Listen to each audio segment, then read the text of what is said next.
And just like that, Canada realizes they could be bankrupt in 90 days. Trump was like the bank issuing the forbearance agreement with Canada. He was like the bank saying, we cannot renew your credit line at this time. Unforeseen circumstances has caused us to have to call your loan. Just like that, Canada could be bankrupt in 90 days. And just like that, Mexico realizes that Trump has designated the cartels as terrorist organizations. And just like that, Mexican knows that Trump has designated an invasion on our southern border in a state of emergency. And just like that, that changes his presidential powers that you just never know. So I tell you what, oh, by the way, I'm your host, BKP. The dumbest tariff move in the world. Tariff moves in the world. Who was it? Who was it? The editorial group that said it was the dumbest tariff deal in the world. But anyhow, the stupidest. So I'm your host, BKP, and you're watching BKP Politics on voiceofruralamerica.com. BKP Politics on voiceofruralamerica.com. Thank you for being here. You know, I'm trying to figure out what I enjoy most. Really, what do I enjoy most? Do I enjoy the media losing their mind? This is driving them crazy. Like yesterday morning, the tariffs that were going to wreck the economy, the tariffs that were going to cost you $800 more a year. And then they had to do an about face. I really do. I do enjoy seeing the media in the morning. They're losing their mind. We'll show you some of that. Now, the other thing is, I thought the laundromat, I thought the laundromat was open 24/7. I thought it was open 24/7. But Elon Musk,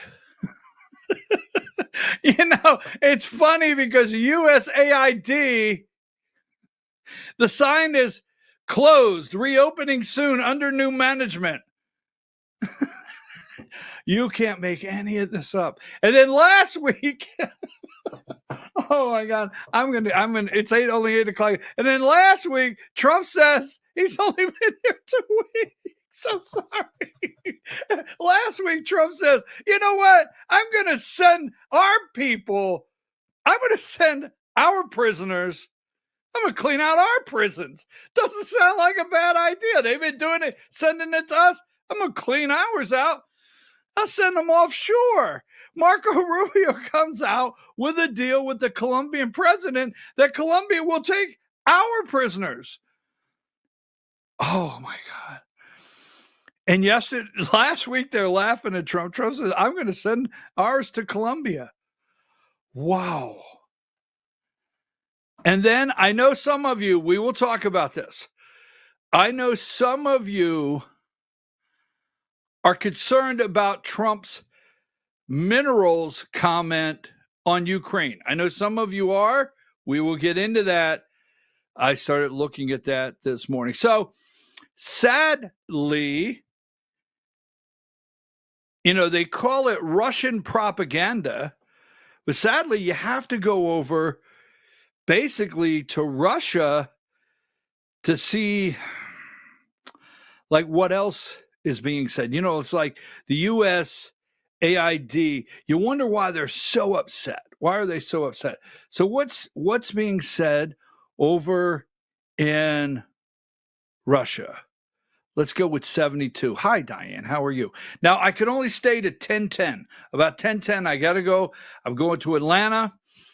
John Burns is holding a press conference today concerning his communist takeover of our education system under the guise of school safety. Yes. So I'm going down there. I got to shoot out of here at 10:10. How is USAID linked to secret bioweapons research? Well, because if you watch our media, anything with our media, all right, children are starving because Elon Musk shut down USAID. Yes. I mean, there's transgenders that cannot dance in foreign countries today because we're not going to send them the money. No, seriously, they are on there crying, humanitarian aid. Children are going to starve. They're not going to get their vaccines. Oh my God. Nothing. You can watch for hours. So I do know this is Russian, as they call it, propaganda. Just saying. Hold on ahead here a minute. And USAID, you're hearing them cry and cry. So let's start with this one. How is USAID linked to secret bioweapons research? Lieutenant General, I forget that. Head of Russian Armed Forces Radiology, Chemical, and Biological Defense Troops had previously exposed the Pentagon's bioweapon program operating in Ukraine. So do we have a bioweapons program operating in Ukraine? So that's just out there. That's just out there. Is USAID a front for the CIA? Because they are losing it. How about this one over there in Russia? Number 71. USAID, Soros' secret cash cow. No, say it's not true. This can't be true, folks. Well, it can't be. I mean, I did not see this on CNN. I was watching at 4 a.m. I was watching the little gay guy, Anderson Cooper. Yeah, I'm always he's little, he's gay, he's a little gay guy, right? I was watching the little gay guy over there, Anderson Cooper. He's all upset. You know why Anderson Cooper's all upset? It's because he no longer has that special assignment to California with those firefighters. Anyhow, moving right along. But so I watched CNN, I watched MSNBC, I'm watching some other networks, and I'm missing this. So USAID, Soros' secret cash cow. Is U.S. taxpayer money fueling George Soros' global influence? Let's find out. U.S. conservative think tank Heritage Foundation claimed in 2017 that George Soros' Open Society Foundation had been made the main implementer. That can't be true. The main implementer of USAID's aid since at least 2009. I don't know how to take this. This is from Russia. This is not from CNN. This is not from ABC. I mean, just saying. But I will tell you this. They are highly upset over the USAID. I'm your host, BKP. You're watching BKP Politics on voiceofruralamerica.com. We got a lot of stuff going on. We're going to talk about Tulsi Gabbard. We're going to talk about RFK. I want to stay with the USAID because they are losing their mind. We'll get into the number one, Diane.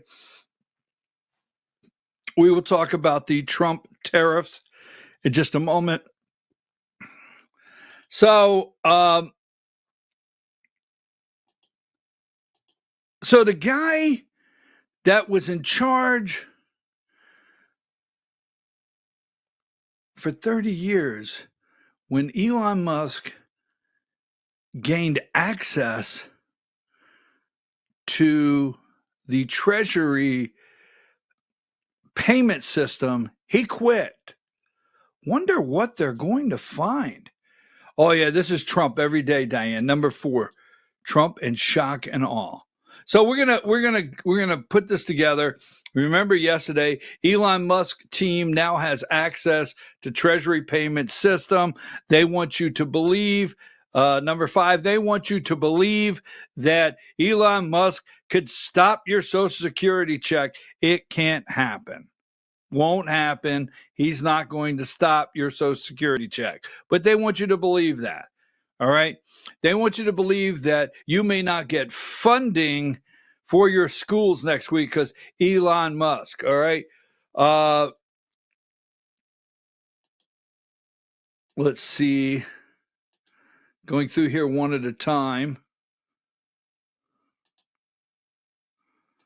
We got our China. So now give me number 16. Democrat lawmakers vow to fight Trump-Musk efforts to shut down USAID. They vowed to fight. Why? Because of George Soros? Why? Because this is the way they send money out. It gets washed, laundered, and it ends up back in the big guy gets kicked up. Is this the fund that is used? Now here's what they're going to tell you. This is exactly what they're going to tell you. This is a fraction of our budget. A fraction of our budget.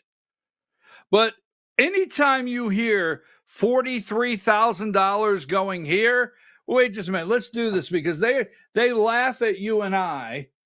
Let's go ahead. Caroline, video 9. And then we'll get back to this. Video 9, Diane. You're watching live coverage. Through USAID over the past several years, these are some of the insane priorities that organization has been spending money on. $1.5 million to advance DEI in Serbia's workplaces, $70,000 for a production of a DEI musical in Ireland, $47,000 for a transgender opera in Colombia, $32,000 for a transgender comic book in Peru. I don't know about you, but as an American taxpayer, I don't want my dollars going towards this crap, and I know the American people don't either, and that's exactly what Elon Musk has been tasked by President Trump to do, to get the fraud, waste, and abuse out of our federal government. Thank you, guys. Viewers and the public audience, but it was important to the folks in the media to understand why, say, Hennepin County, which is our biggest county. Run that again, could you? And get ready to stop, because I want to hear how much for this one. Just run it again. Get ready for me to stop it, okay? Because I want to make sure I'm correct on something I just heard. You're watching live coverage. Through USAID over the past several years, these are some of the insane priorities that organization has been spending money on. $1.5 million to advance DEI in Serbia's workplaces, $70,000 for a production of a DEI musical in Ireland, $47,000 for a transgender opera in Colombia, $32,000 for a transgender comic book in Peru.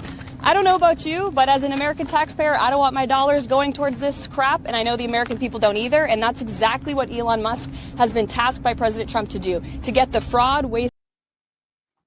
I'm going to tell you something. I will dance in a dress for $47K in Colombia. Just saying. Just saying. $47K to dance in a dress in Colombia. I might take that action. You know what? They are laughing at you and I because 47,000. Do you realize we have a $4 trillion a year budget? 47 really? And you're going to let children starve in the world? Listen, for you, myself, 47K.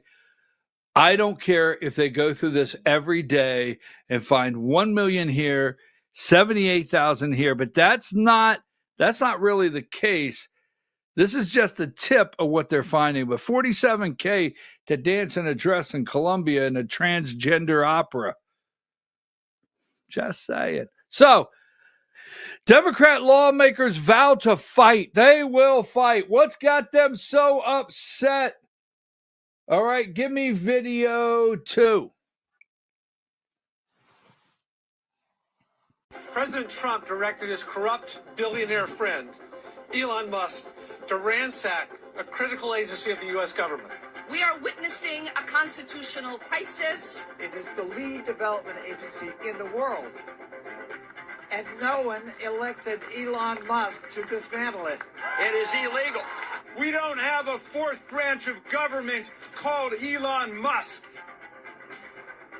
Democratic lawmakers there yesterday protesting outside of the U.S. aid office as the Trump administration and Elon Musk moved to shut down the agency. The question this morning is, do the president and an unelected billionaire have the authority to actually eliminate USAID? Nothing about, good stewards of taxpayer money. That's gone. That's out the window. These whack jobs, nothing about that. Nothing about being a good steward of the taxpayers' money. Absolutely not. They have totally lost touch.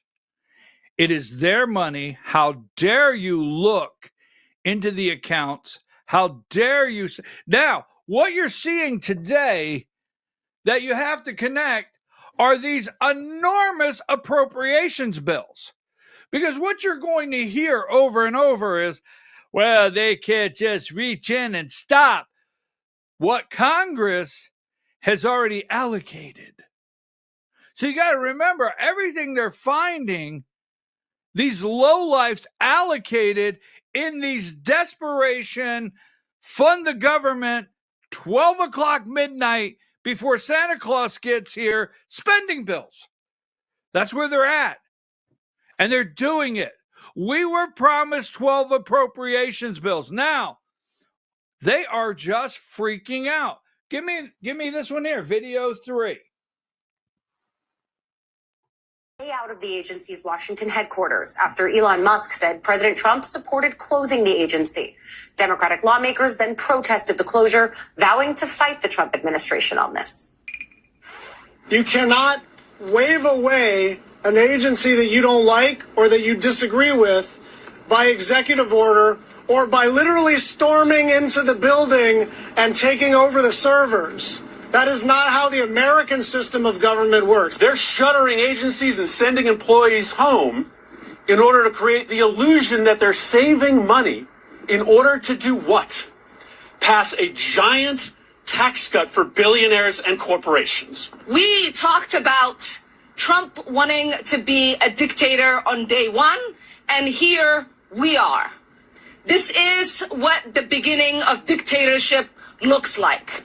When you gut the Constitution and you install yourself as the sole power, that is how dictators are made.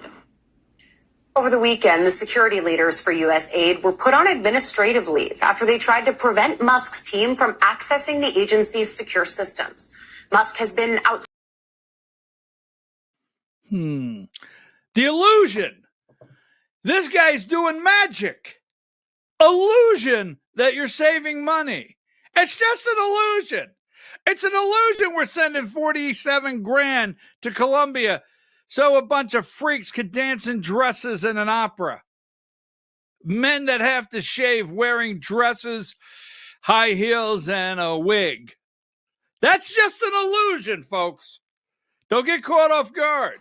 Now, give me number 17. You got to understand, this is freaking them out. This is literally freaking them out. They are losing it.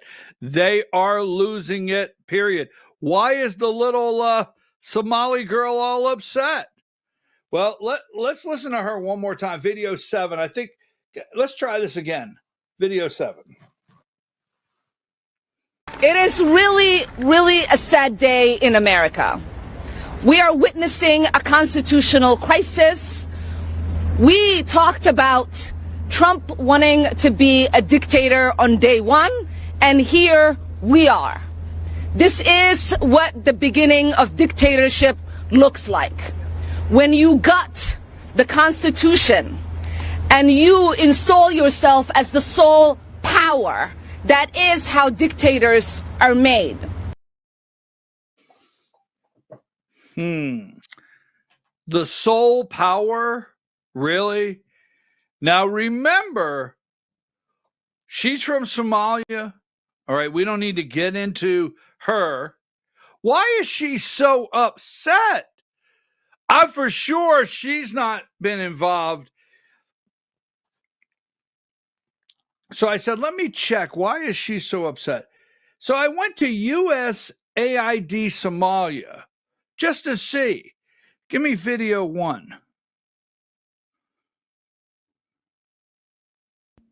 USAID Somalia. Let's see what happens when we click on their website. Let's see. Oh, this site cannot be reached.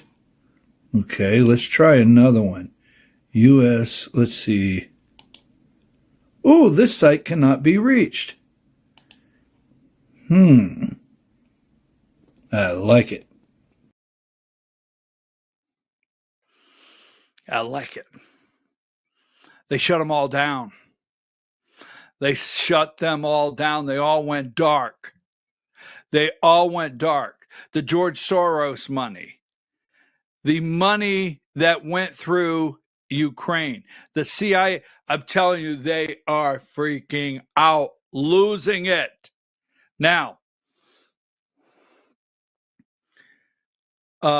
give me, I'm not going to play the whole thing, but this is Ron Paul, video 6. Not playing the whole thing, video 6. Ron Paul, I'll tell you when I want to come back. Hello, everybody, and thank you for tuning in to the weekly report. Audit USAID, then shut it down. As of this writing, when you attempt to access the U.S. Agency for International Development, USAID website or social media pages, you are informed that this site can't be reached. The media reports that the new Trump administration has not only frozen USAID activities, but may be planning on bringing it back under control of the U.S. State Department. Other reports, including statements by Elon Musk, suggest that it will be closed completely. If true, the closing of USAID may be one of the most significant changes President Trump has made among the many dramatic actions in his first couple of weeks in office. Many Americans may still have the idea that USAID is a government agency delivering relief at disaster site overseas. They may still remember the bags of rice or grain with the USAID logo on them, but that is not USAID. USAID is a key component of the U.S. government's regime change operations worldwide. USAID spends billions of... All right, regime change operations worldwide. USAID, they're freaking out. Freaking out.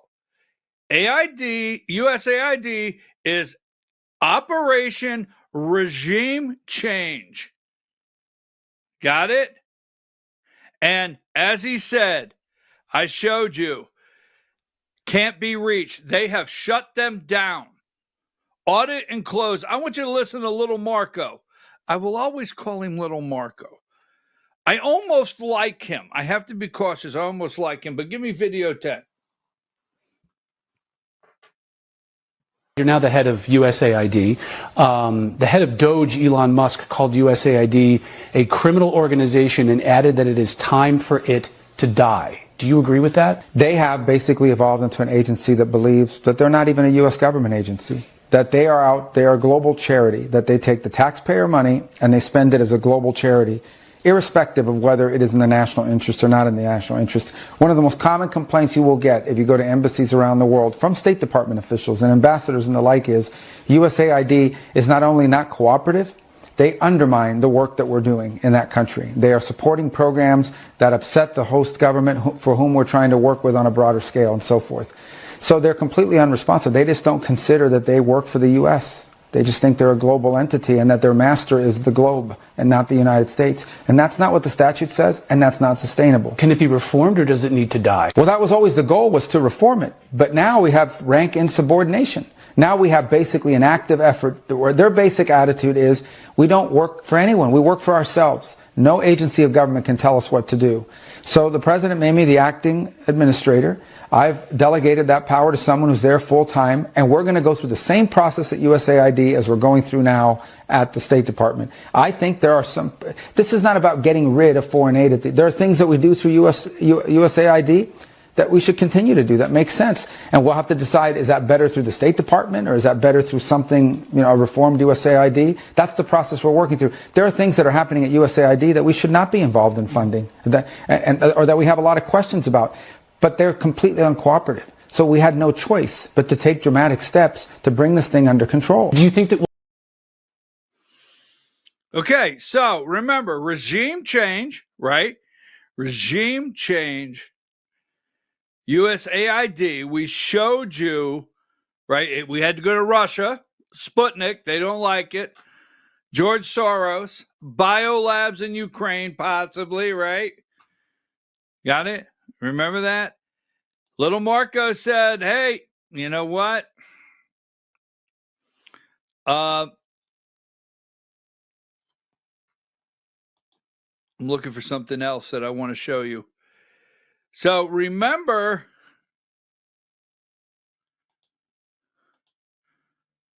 give me this one right here. Give me 29. I think it's 29 I want. Right? Because USAID was a radical left political psyop, right? And let me see where that's at. I want to show you there. That's 29. I'm looking for a couple things. Now, I'm going to show you why they're going to do everything to try to stop this guy. Mike Benz, why is USAID funding this organization with 7 CIA directors on its board to train hundreds of people in censorship training seminars and how best to flag Donald Trump tweets for misinformation? All right. So Ron Paul told you, regime change, right? Now we know that was 29. Give me 28. What's 28? Let me see what that is. What is that? Treasury sued over giving Musk Doge access to payment data. Oh, they're losing it because we're going to see things. Now, this guy here, number 30, they want to stop this guy. Oh, man, do they ever want to stop this guy right here? Let's go with the last video we're going to play. Rand Paul said regime change, and we've looked at other stuff. Go ahead. Let's play this clip. Where's it at? I have it here. Hold on a minute. Hold on. Stay with me. Video 13. Listen very close. 2014, there are riots it's called the Maidan Rebellion in Ukraine, which we're not told that we are financing those riots. The newspapers never told us, our government never told us. USAID, which is a CIA front, put $5 billion into funding those riots. Those riots lead to a coup d'etat against the first democratically elected government of the Ukraine. It was a government that refused to choose sides and to say we're going to be on the side of the West. So we wanted them out. A month before that government is overthrown, Victoria Nuland, who's the part of the centerpiece of the neocon ideology and who is now a high-level official in the State Department, has a secret call with the U.S. ambassador, which is tape recorded and is now public, which anybody can go and look up, where she is picking the new cabinet for the Ukraine, which is which is a U.S. Western cabinet. So they're picking the new government a month before the old government is overthrown. Is that how democracy when Victoria Nuland picks her government? Well, that's the point. Is USAID doesn't really do, and the CIA don't do democracy. The CIA has overthrown, I think, 83 governments between 1947 and 1997. That's a third of the governments on Earth, and most of them were democracies. Oh, it doesn't do democracy.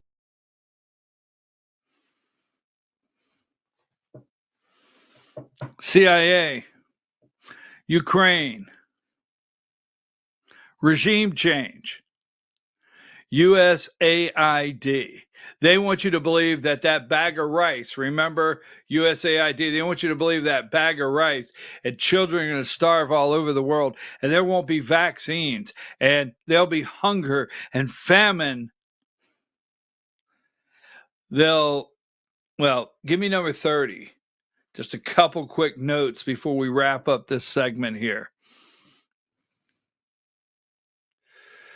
Yes, I got a haircut yesterday. That is Can number you tell? 30. That's number 30. How long? Oh, you should like do a timestamp of how long before I call the wrong number. 33, please.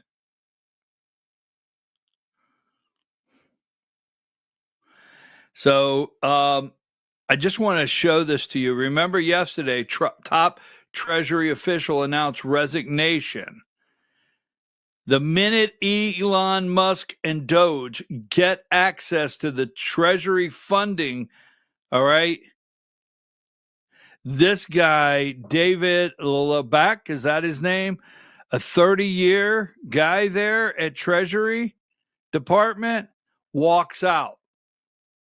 He walks out. I'm telling you, I sure hope that this full court press does not end. Give me number 45.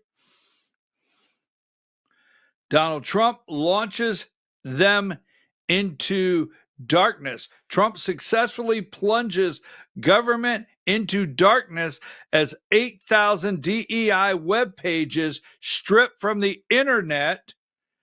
As you witnessed yourself, number 63, we went there, as you witnessed that, right? And remember, we clicked on those and can't be found. Number 50, Ron Paul, we watched this. You can go watch his update. It's great. Audit USAID and then shut it down. And let's see. Give me, 58. Right here. 58. This is, remember this guy here? Vindman. Congressman Eugene Vindman. My colleagues and I were just denied entry into USAID headquarters on the orders of President Trump and Elon Musk. Shutting down USAID is unlawful, inhumane, and a gift to our adversaries like Russia and China. I will not stop fighting to protect American national security interest. Really? That's what you're protecting. And last but not least, here, go with, give me 60. Let me go with this one and then we'll get out. Well, I got a couple more. Treasury sued over Doge access to sensitive data. They're going to try to lead you to believe this week you may not get your next Social Security check. 3 federal employees unions are suing the Trump administration in an attempt to stop Treasury from sharing confidential data with Elon Musk run Department of Government Efficiency. Folks, every one of these, every single thing we're putting up is linked to spending bills. Those mad dash omnibus spending bills. It's all in there.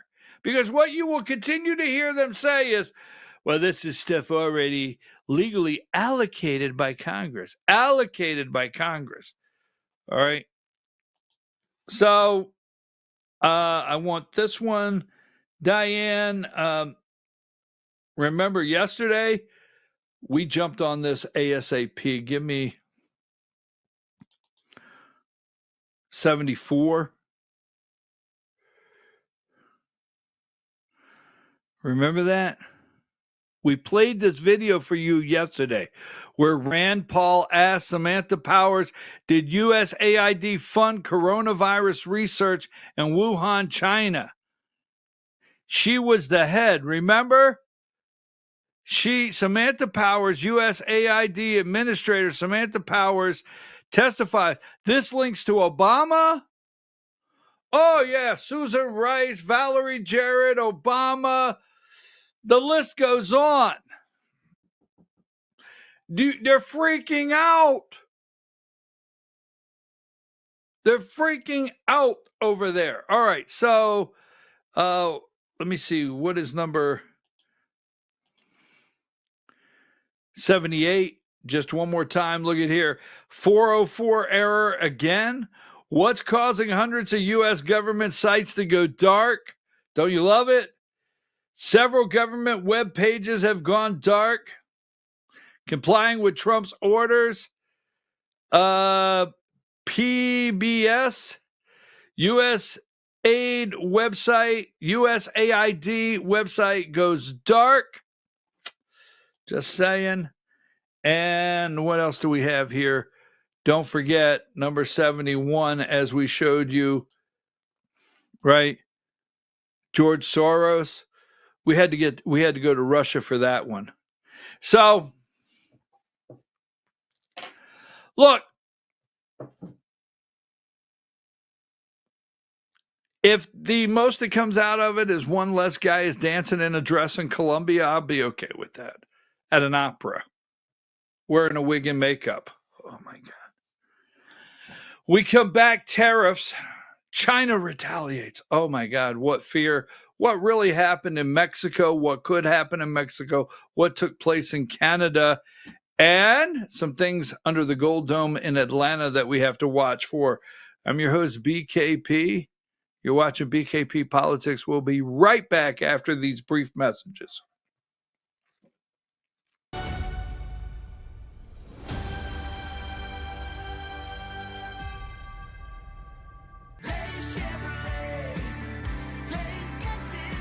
Days Chevrolet Jasper is North Georgia's business elite commercial truck giant. Box trucks, landscape trucks, flatbed and heavy hauling trucks. When you've got a job to do, we've got the commercial truck for you. And get a federal tax credit up to 100% of the purchase price. Hundreds of commercial trucks are all right here at Days Chevrolet Jasper. Days Chevrolet.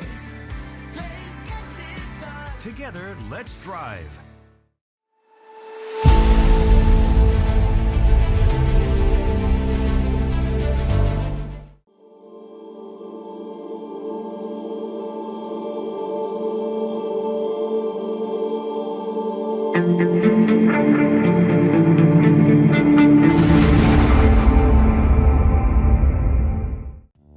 Body Shop in Ellijay. Family owned and operated since 1978. The latest in cutting-edge digital technology and state-of-the-art equipment allow our iCar Gold Class certified technicians to restore your vehicle. Our second-to-none customer service will work directly with your insurance company. Major accident or minor fender bender, we take the dents out of accidents. Larry's Body Shop, North Georgia's #1 body shop. Visit us at collisiondecision.com. Why give your money to liberal media companies? Put your marketing needs in the hands of a conservative marketing professional and start getting results today. FYN Media Group, one of the top digital marketing agencies in Georgia, specializes in website design and hosting, social media promotion and management, and so much more. Visit FYNmediagroup.com or call 706-889-3564 for a free consultation. Ladies, when you wear elegant jewelry, you become a force to be reckoned with. You shine brighter than the stars in the sky, and your inner beauty radiates like the sun. So embrace the magic, embrace the elegance, and let your jewelry be a reflection of your true, authentic self. My friends over at North Georgia Diamond know what a woman wants. Go see them for the perfect gift. And remember, when it comes to elegance, there's no such thing as too much. Come see us at North Georgia Diamond. We're igniting passion one sparkle at a time.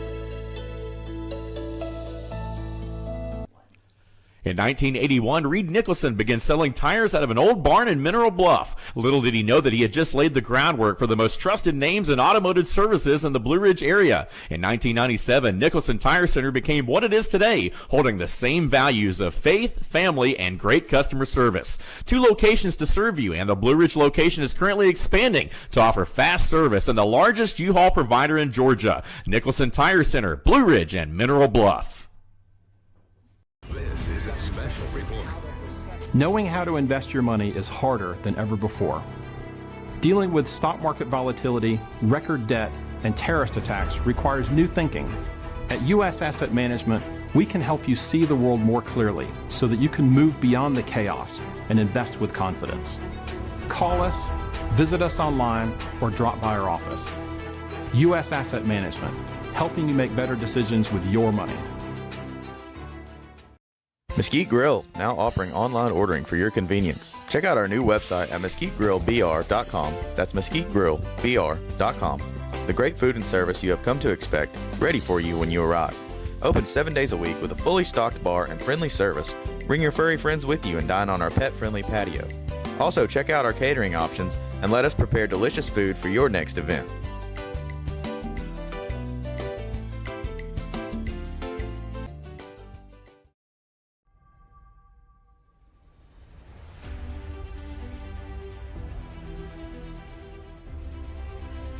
I'm your host, BKP. One more time. I'm your host, BKP, and you're watching BKP Politics on voiceofruralamerica.com. Diane, I sent you a picture. Can you, when you get it, I always have to tell her I sent it because she's got a million things going on there that I sent an extra graphic, but I was sent something over the break, and I love this audience. If you could put that up whenever you find it. Good morning. Now, I can only stay to 10:10. I'm going to be zipping right out of here, jumping in my combustible. Is that how you pronounce that? A lot of syllables. Combustible engine vehicle. You know, what's funny is someone sent me a message that said at the rally yesterday, at the protest at USAID protest, when they were all there protesting, when they got done, they were locked out by Elon Musk. They all had to get in their Tesla to leave. Oh, I thought that was great. That cracked me up. Yeah, Elon Musk. Let me get in my Tesla. Anyhow, okay. How much money has the U.S. given? One of our viewers threw this in the machine and said, how much money has the U.S. given to Somalia? That is why the United States has particularly thought through. The U.S. Agency of International Development has provided, over $1.7 billion in humanitarian assistance since 2022. Wow. To migrate and the impact of droughts and floods. Yes. 1.7 billion. No wonder. Diane, give me number. Where's my picture? Give me number. Where's it at? Where's there? Give me number 17. No wonder she's upset. 1.7 billion. Wow. No wonder she was upset. Right? Wow. Ilhan Omar, whatever her name is.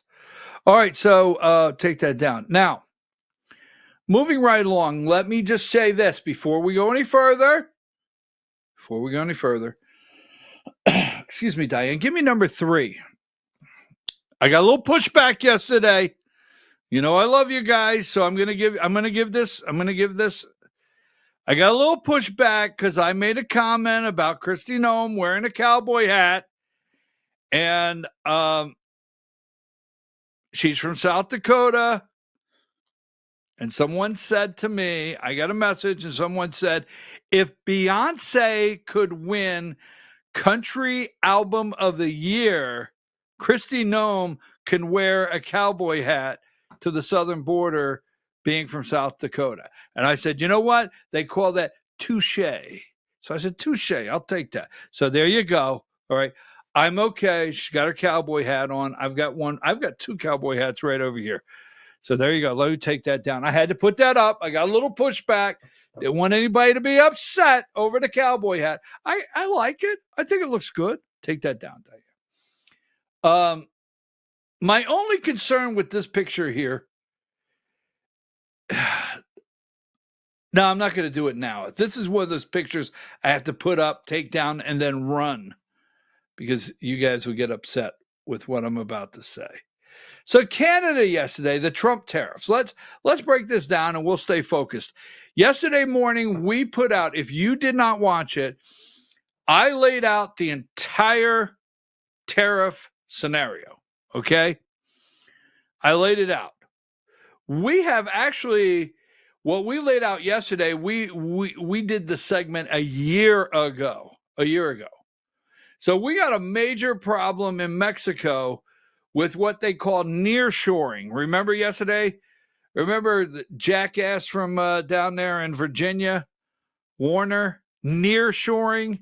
And we have worked so hard to on our what do you say? Integrate our auto manufacturing. No, you did not. We've worked so hard in sending the auto manufacturers north and south of the continental US of A. And nearshoring, what that means when you hear it is China builds their factories in Mexico with their money. They own it. Mexico allows China to own their factories, okay?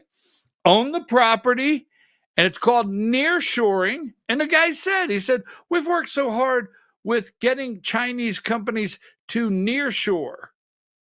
No, that is to avoid tariffs. Why do you think China's upset this morning?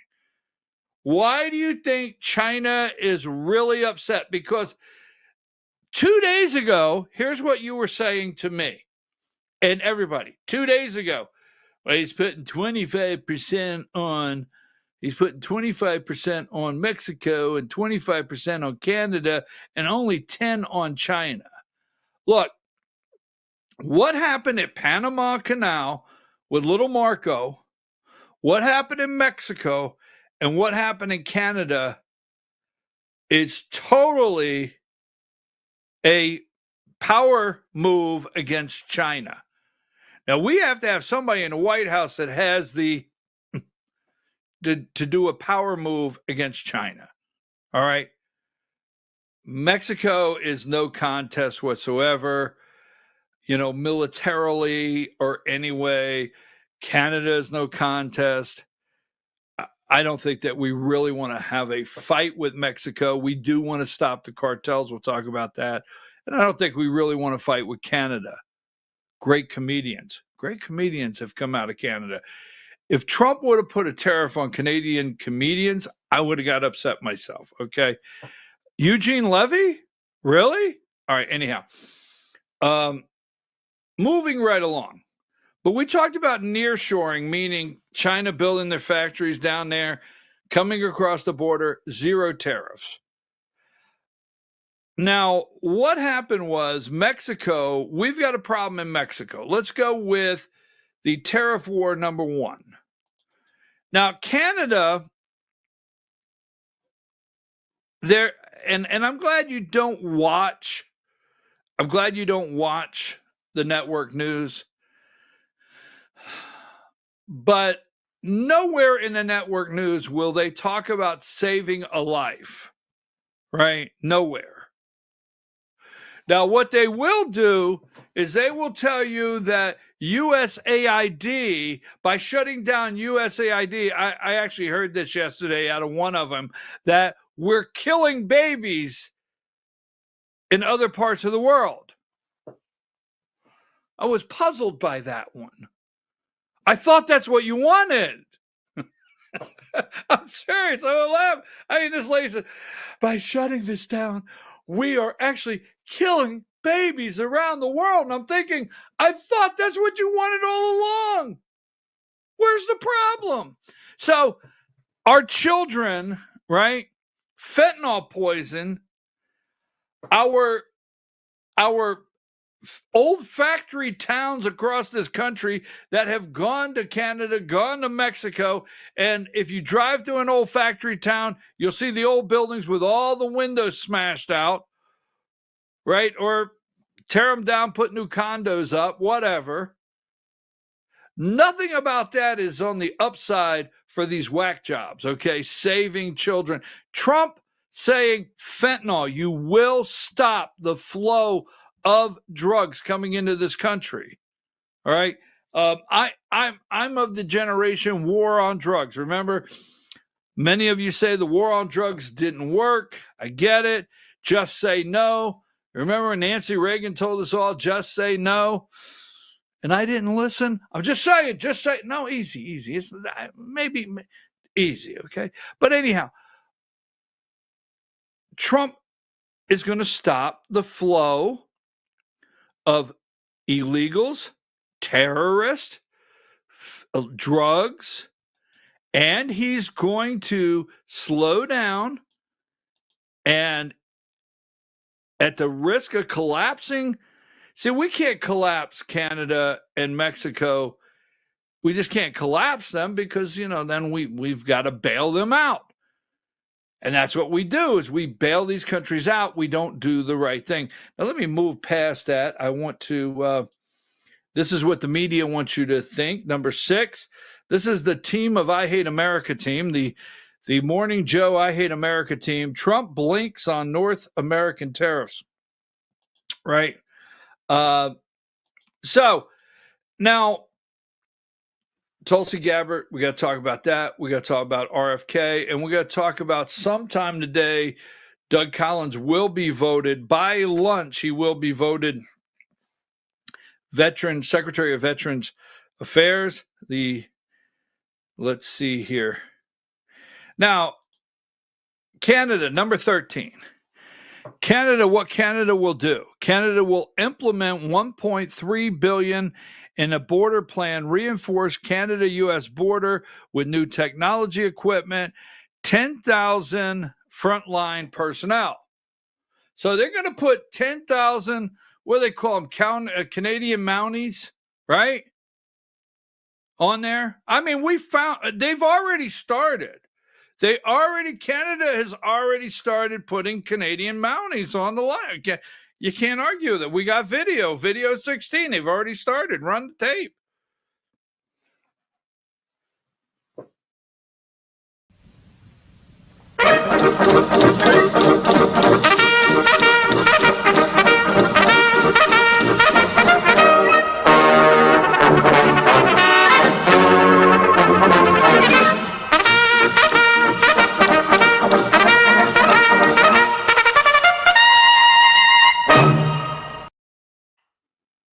See, we told you. Canada's already started. I mean, Dudley Do-Right has already been assigned to the border. I know. I know you could have done without that. How many of you out there really remember Dudley Do Right? Besides me.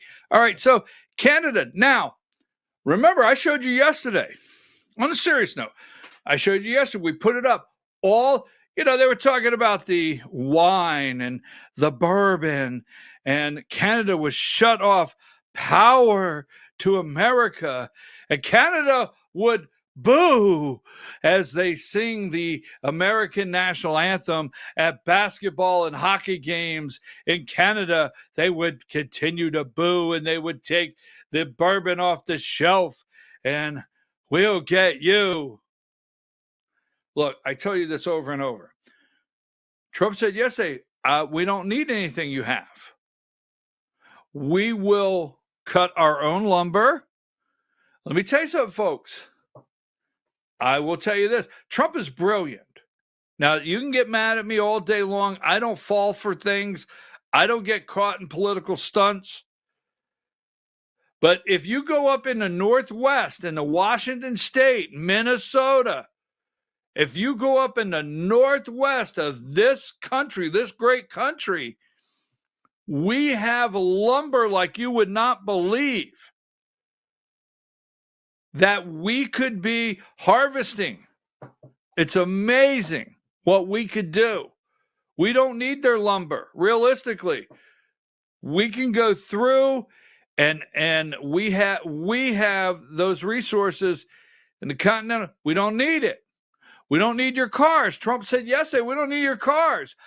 He said, I would rather, I showed you yesterday how many Canadian cars are, how many American cars are built in Canada. Up there. They have basically, between Mexico and Canada, they have basically taken our entire automotive industry. Now, I will tell you this. Go look yourself. Look it up yourself. The new manufacturers that are coming online in America are EVs.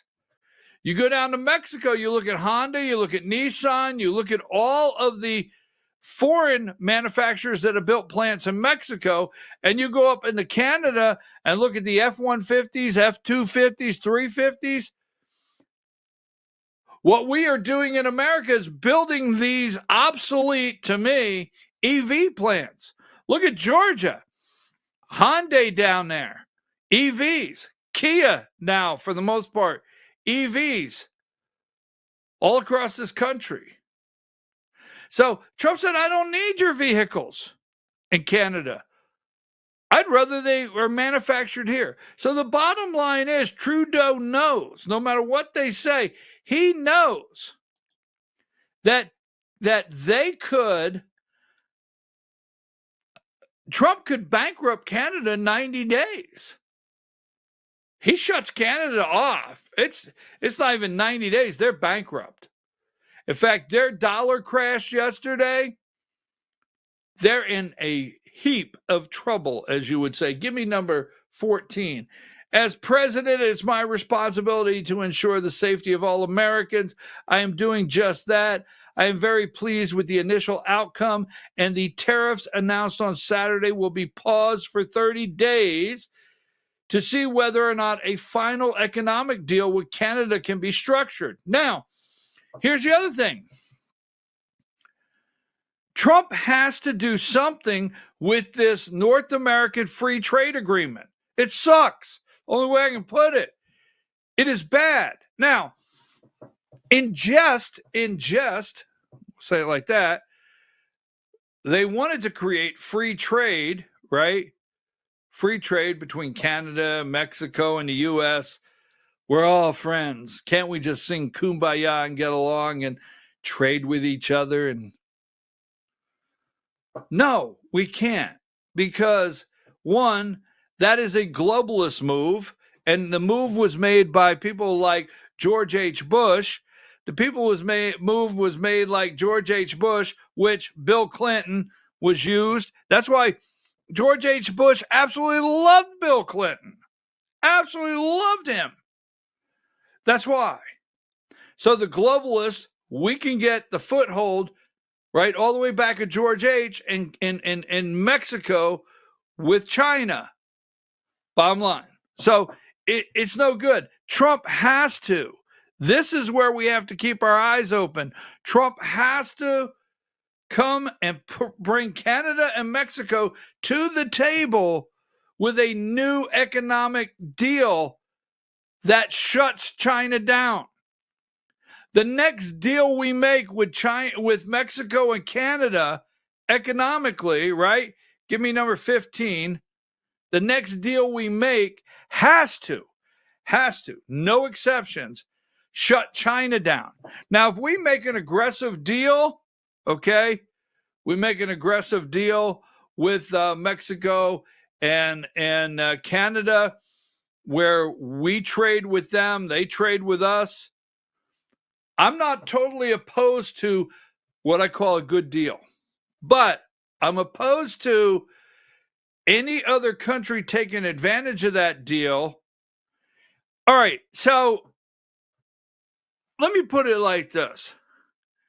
You know how your neighbor does not work there, but they call and say, can I use your employee discount? Right? That's it. That's how simple it is. Hey, can I use your employee discount? I got to go in there. I need another 15% off. I'm going to get caught. What could happen?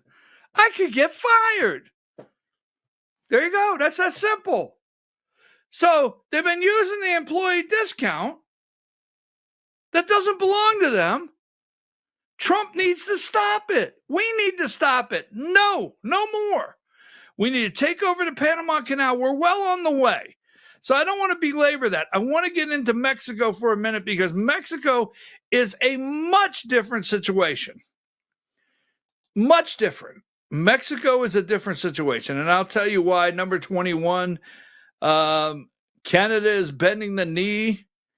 Number 22, Canada renews pledge to strengthen border. They know. Now, Mexico pledges number 23. I'm going to give you the major difference. Here's the difference in Canada and Mexico.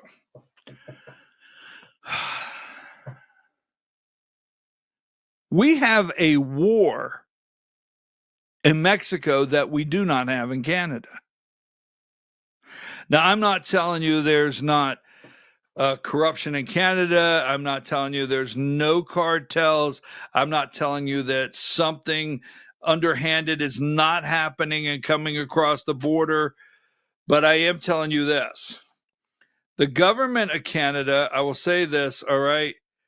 The government of Canada, I do not think is working with a cartel. I do not think cartels actually run Canada at this time. I don't know enough about Canada, other than I like their comedians. Now, moving right along. Mexico's a different story. Mexico is run by the cartels. They will claim they're not, but they are. All right? My biggest concern is there's a cartel down there that has a tactical, as I call it, nuke that's moved through, that has been set up via China. That's my fear. China doesn't care. China doesn't like you. China is stealing your data. For the hell with TikTok. If you say damn TikTok one more time, China has stole your farmland, your dairy, your meat processing. They float balloons. They've geo-tracked everything. They have every coordinate set perfectly for every ammunition manufacturing plant. Our military, they have every coordination precise. They have drones. They got it all. They've got spies that work right in Washington, D.C. China has people that work in our capital. China has people that work on the House, work in the House, work in all these bureaucracies. And you think China wouldn't give a cartel and set up a tactical nuke if necessary, in Mexico. Okay. So now that we've established that would never happen, we have a whole different situation in Mexico. We have a different situation. I said how long ago, Diane? How long ago? I've said it over and over. Mexico may require a war to clean it out. So let's go there. Mexico. Let me just make sure I have what I want here. We're going to go one at a time. We're going to go into Colombia in a minute. What happened there? Colombia. Diane, give me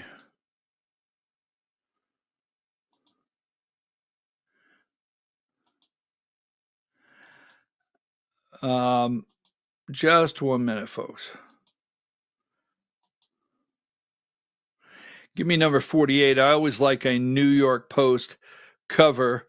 Oh, by the way, the governor of New Jersey, I guess he's bragging he will house illegals in the governor's mansion, right? I'll put them in my home if I have to. Phil Murphy. Shove thy neighbor. And we'll have some more USDA stuff. USDA. Listen to me, USDA. USAID. USAID stuff. And we'll be there in just a minute. Now, in Mexico, 64.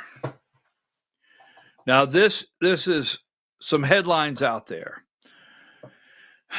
Trump wants a war with cartels and may just get one. So remember this. I've told you over and over, very redundant on this. There's a reason why day one, not week 1, week 2, day 1, all those executive orders. He declared an emergency on our southern border, right? Emergency on our southern border. Then he declared and made the cartels terrorist organizations. I've told you over and over. That changes everything. Now, 66. For the first time I've ever seen the U.S. Air Force, all right, they are flying over the airspace and looking at the cartels. They are flying into Mexican airspace right now. Number 67. Secretary of Defense Pete Hegseth just confirmed, now this was January 31st, that the United States could now conduct special operations against Mexican cartels now that President Trump declared them foreign terrorist organizations. All options will be on the table. Now, Pete Hegseth took his first trip to the southern border, right? I'll show you that in a minute. Number 68. Mexican drug cartels plan attacks on Border Patrol agents with kamikaze drones and other explosives to fight U.S. crackdown. That's right. They may attack our border agents. Now, I'm gonna share some other things with you. Let me have number 69. Federal agents at the U.S. border face new threats from drug cartels, which are calling for using armed drones against them. Right? There's new threats there. On February 1st, 2025, the El Paso Sector Intelligence and Operations Center received information. It's February 4th. This happened just the other day. received information advising that Mexican cartel leaders have authorized the deployment of drones equipped with explosives to be used against U.S. Border Patrol agents and U.S. military personnel currently working along the border of Mexico. The internal memo titled Officer Safety Alert. Now, I will tell you this. Justin Trudeau and Donald Trump didn't have this conversation. President Trump, give me Pete Hegseth. Video 12. It's real basic. It's real straightforward. We are warfighters. We train to be lethal. We train to prepare for and fight wars if our nation requires us to do so. Full stop. End of sentence. It's real simple. We're warfighters. A Secretary of Defense, Pete Hegseth, took a trip to the southern border. We are warfighters. Now, let me just say this to you. I have said it for weeks, way out in front. My hope is nothing happens. But I do know this. We must stop the flow of illegals. We must stop any terrorists coming in this country. Mayorkas, all those people, Kamala Harris, what they allowed to come across that border, knowing what the cartel, we must stop it. It may come to a war. The cartel. So I'm just going to end with this before I go to break. This is what happened. There's a different conversation with the president of Mexico yesterday. Much different. Donald Trump talked to the president of Mexico and say, basically, this is my version. You need to stop bowing up on me. You need to stop going out there and bowing up on me. You understand? Because I will clean house on your border. I will go 50 miles in and clean house. Because see, the cartels, what Trump is doing, all right, is the cartel's lifeline, the drugs they bring across, the illegals they get across, the money, the cash flow. Now you got to understand the cartels. This is ugly. This is the ugly truth. The cartels in Mexico are now operating in, I think, all 50 states in America. They're operating in your communities. They have branch offices. They brought all these people across. They have them. When you keep hearing the media say, oh my God, ICE came in and they may have rounded up somebody innocent. Odds are they're rounding up people that have to pay back the bill to get here and are doing illegal acts in your community to get the money to send back to the cartels in Mexico. Oh my God, yes, it is bad. It is worse than you can imagine right in your neighborhood. And Trump has to stop it. And I'm putting this right up here. No one's talking about this. Oh no, Trump flinched. Oh my God, it's going to cost you more for a damn avocado. And then you got this piece of garbage. Chuck Schumer stands up and says, I'm going to call it, no, with Warner, they're going to call it Trump's Super Bowl tax. Because your beer, your Corona is going to cost another quarter, and your tomato and your salsa and your avocados. And it's a Trump. What? You dumbass? Our Border Patrol has intelligence that there could be suicide drones attack them from cartels just days ago. Now, here's the thing. My prediction is that Trump is making a deal with the Mexican president to go to war with the cartels. That's my prediction. Let me tell you why, okay? I'm going to show you something. Let me show you something.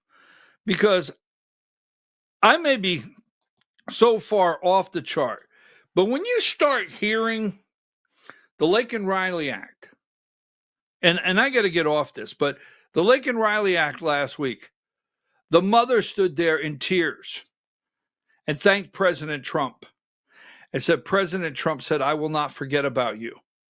Right? And he didn't. You hear stories about things that Trump has done so many times. This brings me almost to tears when I see this. It really does. When I see this, it almost, Diane, give me number. I think I have a picture here. I might have a picture. If I do, I'd like to put the picture. If not, I know I have the video. Hold tight. I want to see if I have the picture. Maybe I do. I got to get off this, but it was just so, it's so heartwarming. So our transportation secretary, his daughter, Sean Duffy's daughter, has Down syndrome. And give me, where's Trump? Give me video 14. Beautiful. Hey. Wait, come here. One more. Oh, she's such a big girl. All right. And in 3, 2, 1, big smile. Okay, honey. That's Sean Duffy's daughter. Sean Duffy's daughter, transportation secretary. She has Down syndrome. Trump, when people come in, Trump invites the children in. There it is. Thank you, Diane. Trump invites the children in. She has Down syndrome. He wants you to bring your kids in. Now, I say this, just to throw it out there. You notice Trump didn't throw the sniffer on her. I'm sorry. I just had to do it, okay? He didn't throw the sniffer on her, right? But she has Down syndrome. Look at this little girl, this precious little girl standing next to the President of the United States, all excited, right? So let me get back to this for a minute. My thought is that Trump is making a deal with the Mexican president to go to war with the cartels. That's my thing, because I think he may be telling, because Trump's not going to allow an attack. All right? It's not going to happen. I mean, you go back, Diane, I know you don't keep the numbers, but that last one I had there a minute ago, number 69. Thank you for finding that for me, Diane. She is absolutely beautiful. They have intelligence that they may get attacked, okay, by the drones from cartels. Trump's not sitting back on February 1st. He's not sitting back waiting on something, all right? Not doing it. So my opinion, I've said it 100 times, he is talking to the president of Mexico and said, look, here's what's going to happen.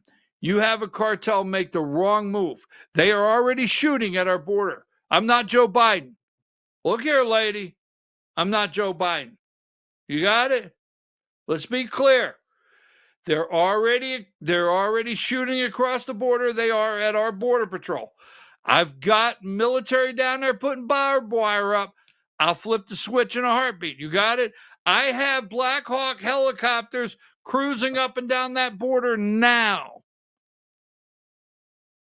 So we're going to make a deal. We're going to clean house down there once and for all. Now, here's what she said that you got to remember. Use your trained ear. She said, look, you think we're in bed with the cartels? How about you guys sending the guns that you send to the cartels? Always remember, there's a fraction of truth in everything. So do we have gun runners that the cartels are able to purchase from?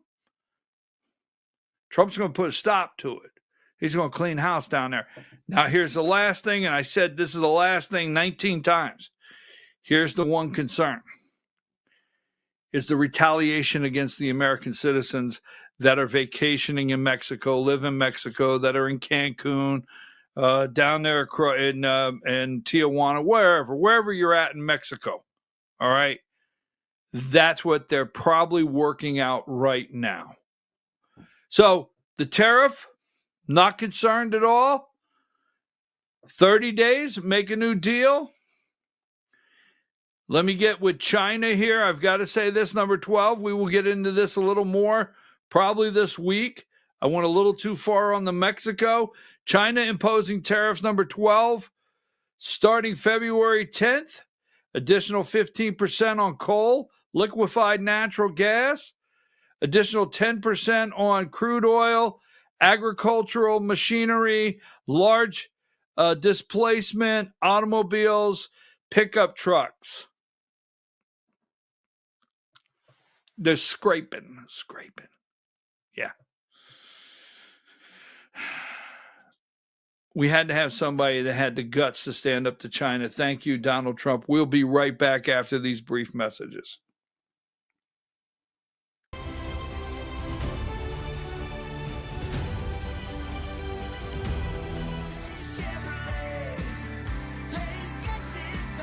Chevrolet Jasper is North Georgia's business elite commercial truck giant. Box trucks, landscape trucks, flatbed and heavy hauling trucks. When you've got a job to do, we've got the commercial truck for you. And get a federal tax credit up to 100% of the purchase price. Hundreds of commercial trucks are all right here at Days Chevrolet Jasper. Together, let's drive.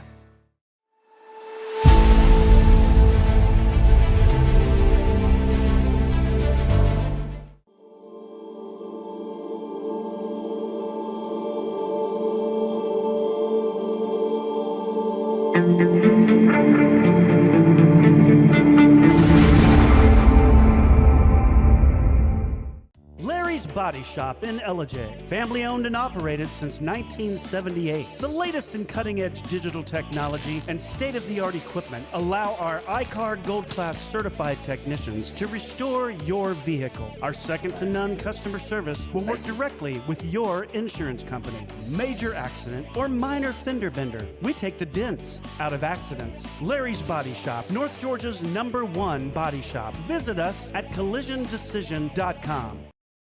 Why give your money to liberal media companies? Put your marketing needs in the hands of a conservative marketing professional and start getting results today. FYN Media Group, one of the top digital marketing agencies in Georgia, specializes in website design and hosting, social media promotion and management, and so much more.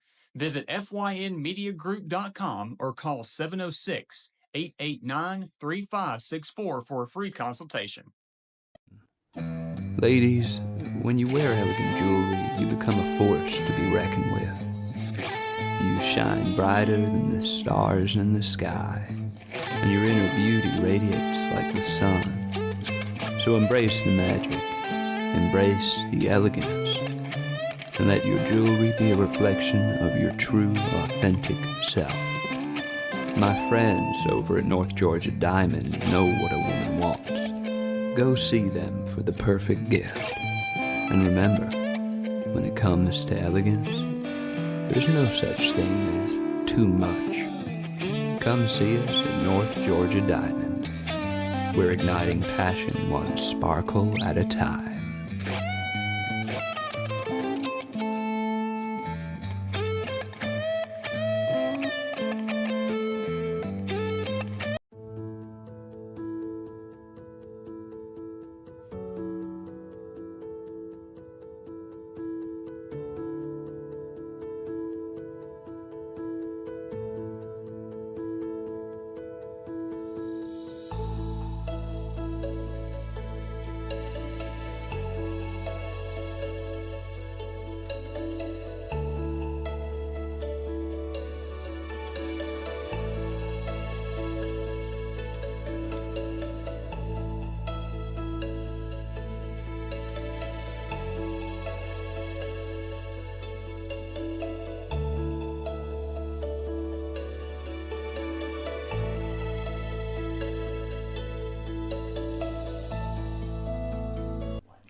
In 1981, Reed Nicholson began selling tires out of an old barn in Mineral Bluff. Little did he know that he had just laid the groundwork for the most trusted names in automotive services in the Blue Ridge area. In 1997, Nicholson Tire Center became what it is today, holding the same values of faith, family, and great customer service. 2 locations to serve you, and the Blue Ridge location is currently expanding to offer fast service and the largest U-Haul provider in Georgia. Nicholson Tire Center, Blue Ridge, and Mineral Bluff.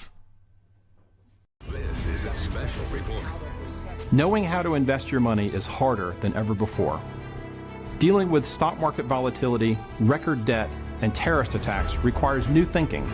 At U.S. Asset Management, we can help you see the world more clearly so that you can move beyond the chaos and invest with confidence. Call us, visit us online, or drop by our office. U.S. Asset Management, helping you make better decisions with your money. Mesquite Grill, now offering online ordering for your convenience. Check out our new website at mesquitegrillbr.com. That's mesquitegrillbr.com. The great food and service you have come to expect, ready for you when you arrive. Open 7 days a week with a fully stocked bar and friendly service. Bring your furry friends with you and dine on our pet-friendly patio. Also, check out our catering options and let us prepare delicious food for your next event.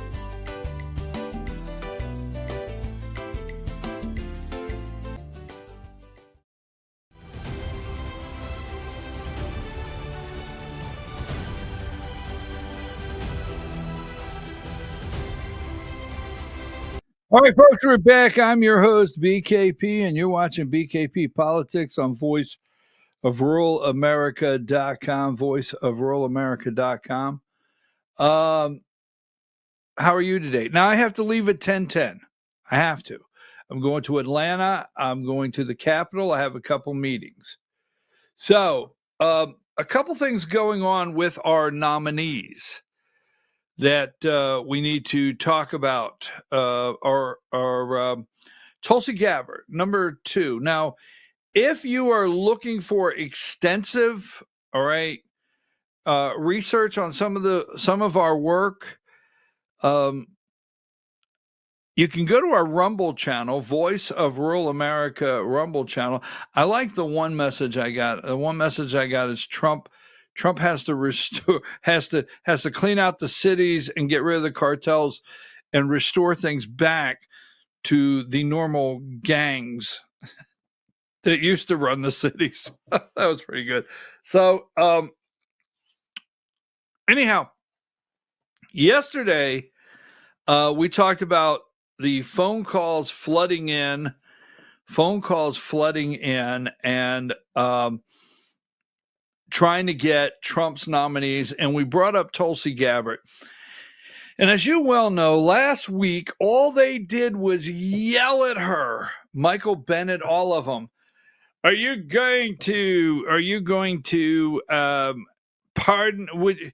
you think Edward Snowden's a traitor?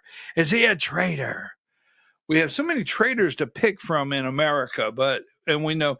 So we played yesterday just about a 4-minute clip of a Edward Snowden, John Stossel interview. And it's on Voice of Rural America, our Rumble channel yesterday. And I like the end of that where John Stossel looks at Edward Snowden, and I'm not going down that road right now. It says, you got screwed. So anyhow, it is something to go watch. But apparently, you guys did a great job, because now Collins, give me number 9, Susan Collins has come out publicly going to vote her out of committee. Now, let me just say this. Committees are where they ask the questions. Just because, and I was asked this question the other day, and I looked into it, just because they may not get out of committee does not mean that John Thune cannot give them a floor vote. So right now what happens is you're hearing some things and I'm seeing, oh, so-and-so got confirmed. No. The first thing they do is vote them out of committee. It looks like today, Tuesday, she is going to be voted out of committee. And she's going to get the support of Susan Collins, and also get the support of, is it Tillis in North Carolina? She's going to get the support of 2 that we had concerns about, and she will be voted out of committee. Now, what happens once a nominee is voted out of committee, then they have a vote to close debate on the nominee. It's all weird.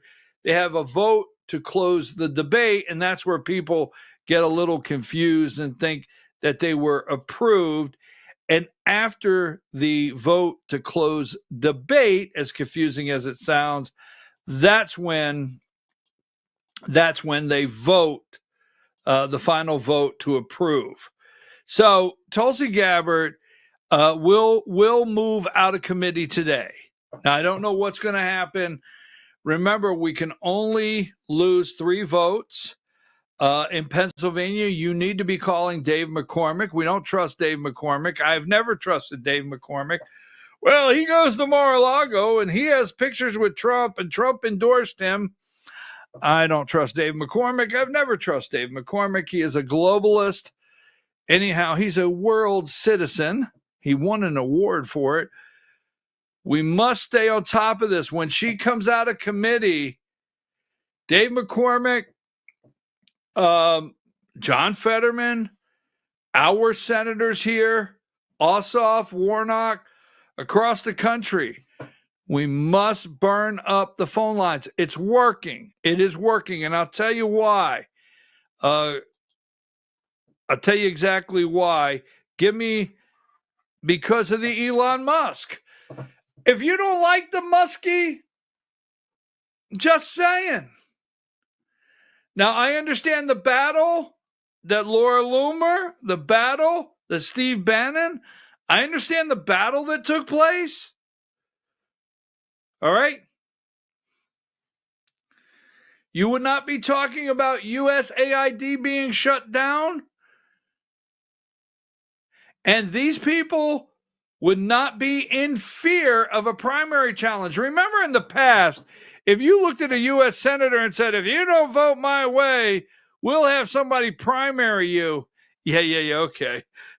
Yeah, tell them to try. Raise some money. Video 17.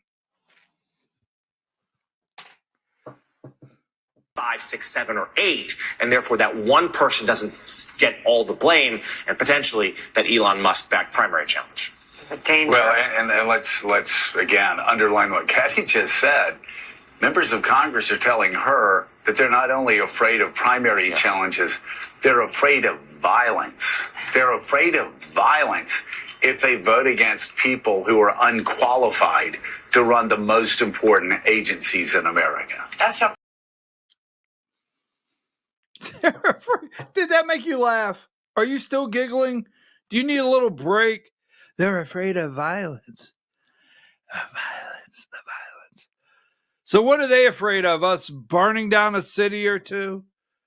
Are they afraid of us burning down our local drugstore? Are they afraid of us getting a pallet of bricks delivered somewhere so we throw through a window or two? Are they afraid of us just blocking off 6 city blocks in Seattle and naming it something else and Occupy? What exactly are they afraid of?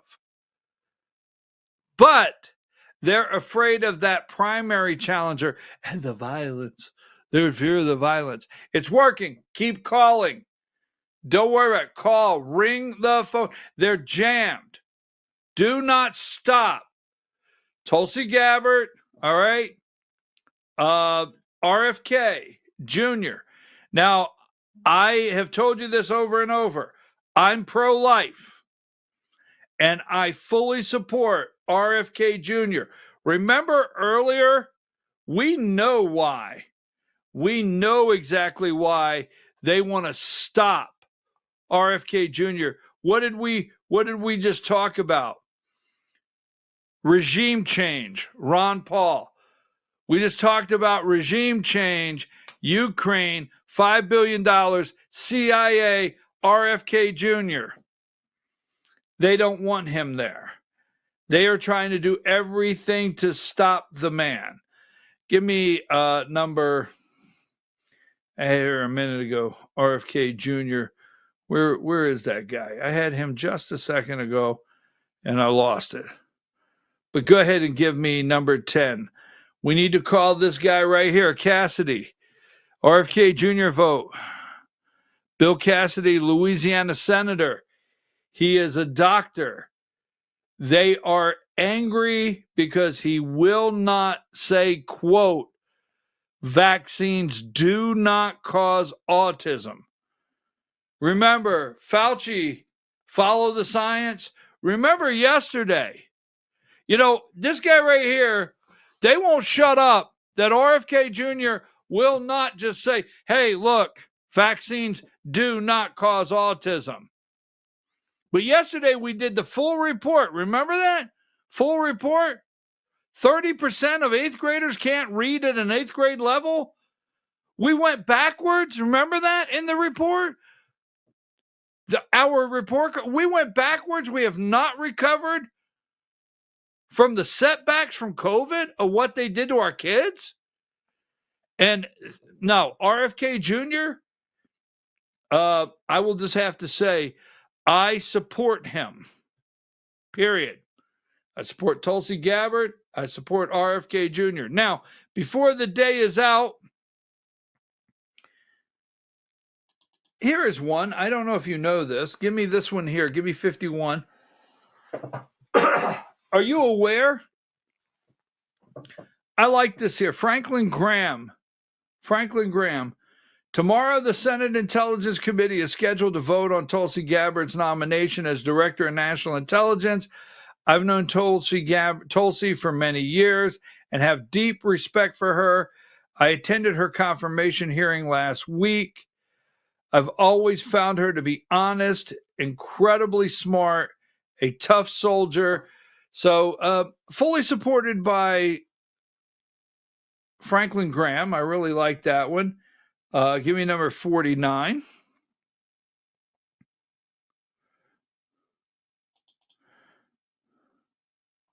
Collins and Langford. Yes, that's it.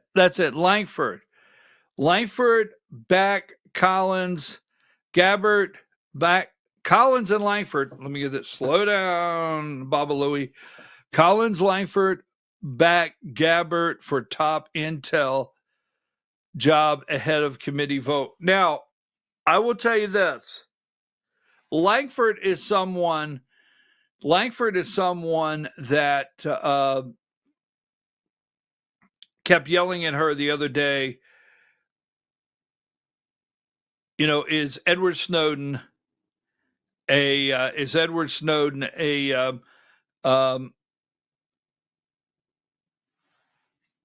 traitor? Here's the change of heart. You might be wondering, what's the change of heart? In the intel community, they do a round behind closed doors. So you're sworn in. If you're going to be the top intel chief, all right, you're sworn in, and then the committee goes behind closed doors and they do a second round of questioning. And it's not made public. It's considered top secret, confidential. It's not made public. In the second round, it's not a made for TV event.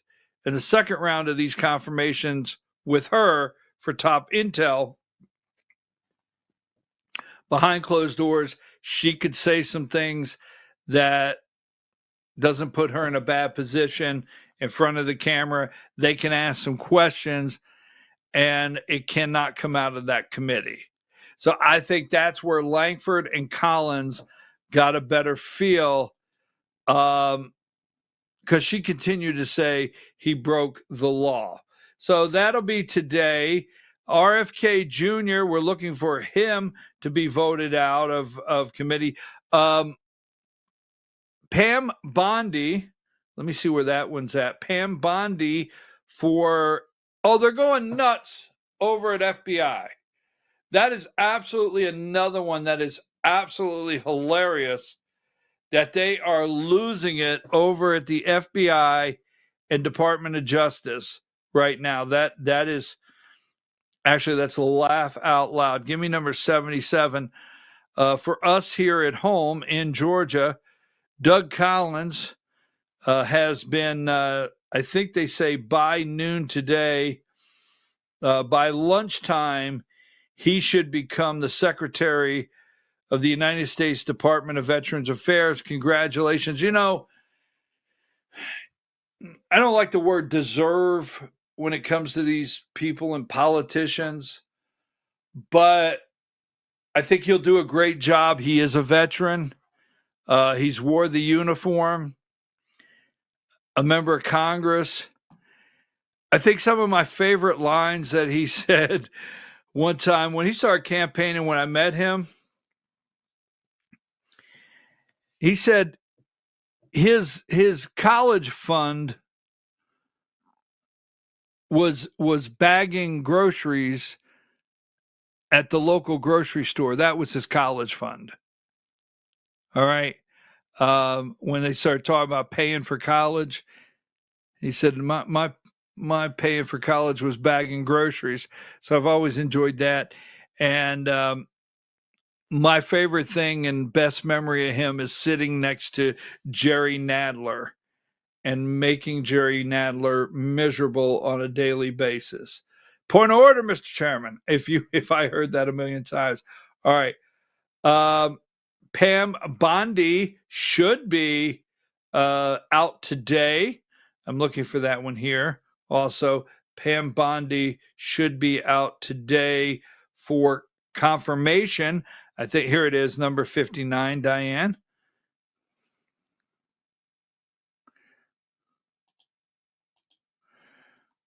Now, here you go. Pam Bondi nomination advances in the Senate. The Senate voted 52-46 Monday to limit debate. So that's what I was explaining to you earlier. They get voted out of committee, then they vote to stop debate, and it's time to vote. So since it was voted 52-46, this should be pretty easy. She should be today. Hopefully she'll get voted in as DOJ, the Attorney General. That should happen today. So Marco Rubio, and I have watched one too many South American, Colombian drug movies. I've watched one too many. Now, the president of Colombia may be the nicest guy in the world. May be absolutely the nicest guy in the world. Ask this person to text me right here. Hold on there, Baba Louie. He may be the president of Colombia, may be the nicest guy in the world, but tell me this doesn't remind you of one of those South American, just saying, video 11, Marco Rubio meeting the president of Colombia.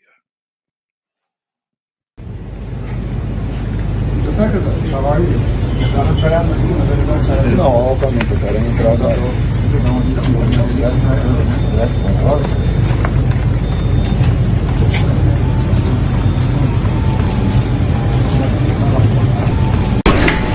Yo me quedaría aquí por tiempo. Eso digo yo, pero no me dejan. ¿Y quiénes son estas? A ver. Mi hija Laila. Laila, mucho gusto, Marco. Hola, ¿cómo estás? ¿Cómo estás? Pero bueno, dos niñas. Deja que tengan 15 años para que lo vea como es. ¡Ay, no! Y las primeras dos mías eran niñas y después los dos varones. Completamente distintos, dos experiencias completamente distintas. Pero imagínate. De un día vas a hacer así, vas a abrir los ojos y tienes 17 años. I'm sorry. Way too many. That is a very nice man. The president of Colombia, I understand, is a very nice man. He's meeting his family. I'm totally out of line for this, but I'm wondering if the guy is saying, hey, Marco Rubio is saying, hey, I got a little plane. I can land it. It can run 3 times a week into Miami. That's just me. I watched Scarface one too many times. I watch too many of those movies. Now, here's the thing that is amazing. Number 19, they are losing it at the networks, right? Losing it. Because here's the discussion. El Salvador offered to house U.S. convicts for a fee. Last week, the media went nuts.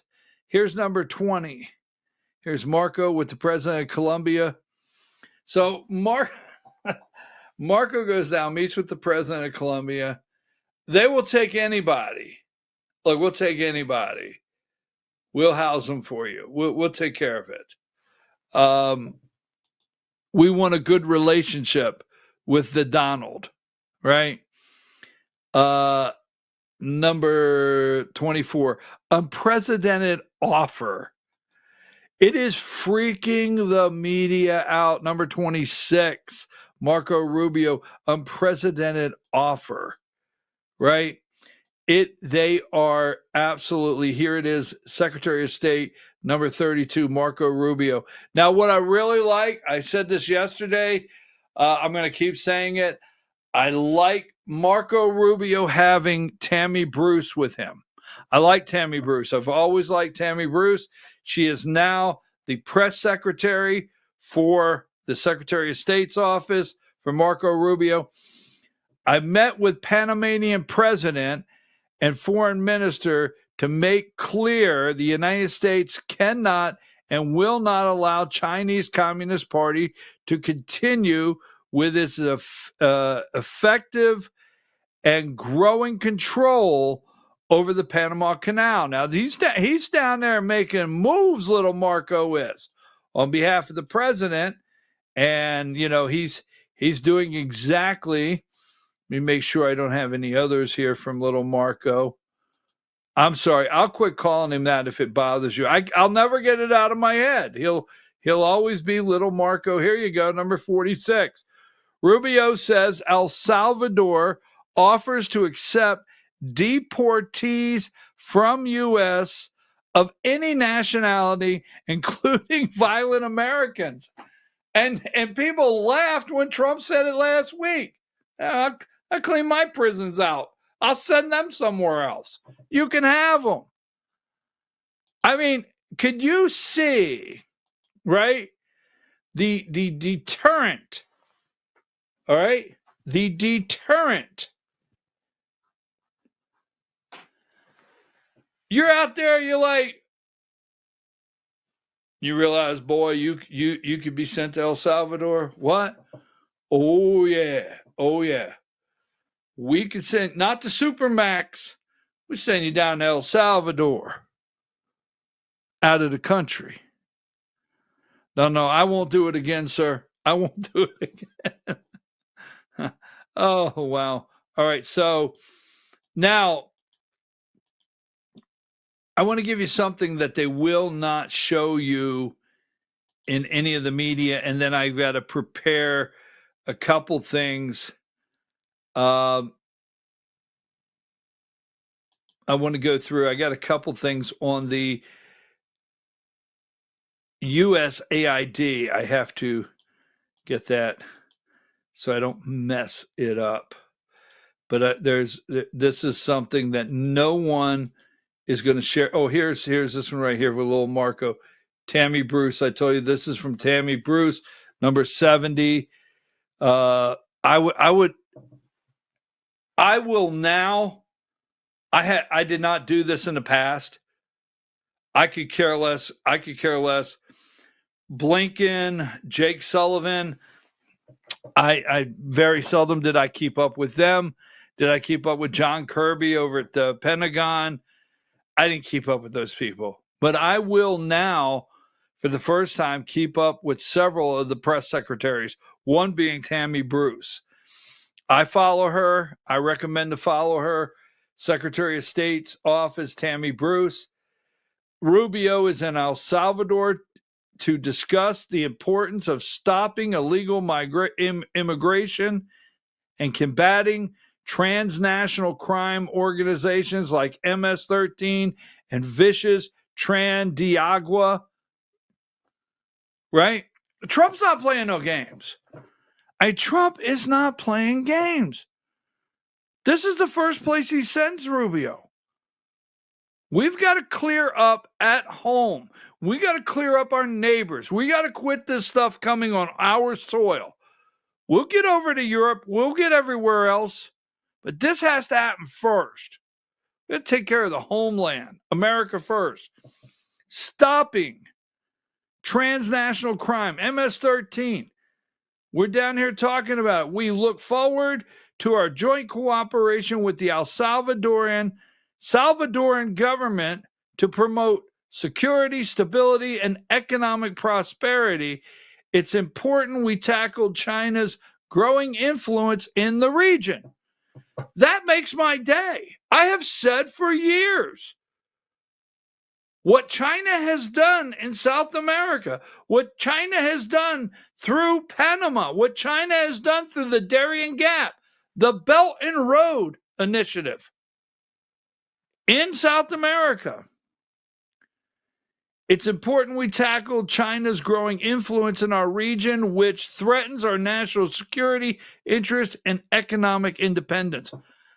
I love Trump's move. Mexico, Canada, Panama Canal, Colombia, we are going to shut off China right around us, first and foremost.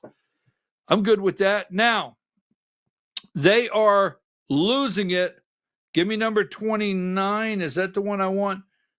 Let's see. Is that no, I don't want 29. Give me 47. Right? China. Trump's new 10% tariff on China takes effect. Beijing responds with retaliatory taxes on U.S. imports. Let me ask you a question. Now, I went to Russia for this. I didn't literally go to Russia, but I went to Russia for this, right? Right here. Give me number 73. This is not being reported, anything I watched. This is the Russian news agency. U.S. Trump's telephone conversation with Chinese leader expected this week. February 4th, U.S. President Donald Trump will hold a telephone conversation with Chinese President Xi Jinping within the next 2 days, within a 2-day period here, White House Press Secretary Caroline Leavitt said on Tuesday. They are going to hold a phone call, all right? They're going to have a phone call, and we will get what happens in this conversation. Just saying. I got to give it to Trump. He's not afraid of these people. And he has to go in some areas. I don't say he has to go lightly, but he has to take his time in some areas. Now, many of you, let me get this because I have to get out. I know this upsets some of you, but we're going to put it up there anyway. So I told you I didn't want to do this till the end of the show because I got to run. Here it is, number 7. Now, Bibi Netanyahu, all right, Netanyahu is going to be in, now, Trump has talked to the king of Jordan. He's talking to Egypt about taking in Palestinians. They have nowhere to live. The only thing I want to say where this is concerned, number 8, Trump, and the only thing that makes me nervous here is every time Trump sees this picture right here, it's just the developer in him. He's thinking condos. Just saying. Trump's thinking, that looks like a great place with some condos. High end. I think we got something here. Now, give me number.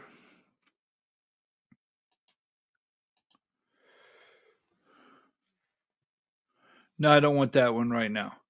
I got to try to wrap up, and I don't want to miss a couple things. So they are, remember this, number 39? They don't want to talk about this. ABC, you remember CBS staff dreading Trump settlement over Kamala Harris edit that he claimed misled the public? CBS number 40, it's being reported that CBS is looking at a settlement deal with Trump. Remember when they just totally, completely took Kamala's answer and changed it?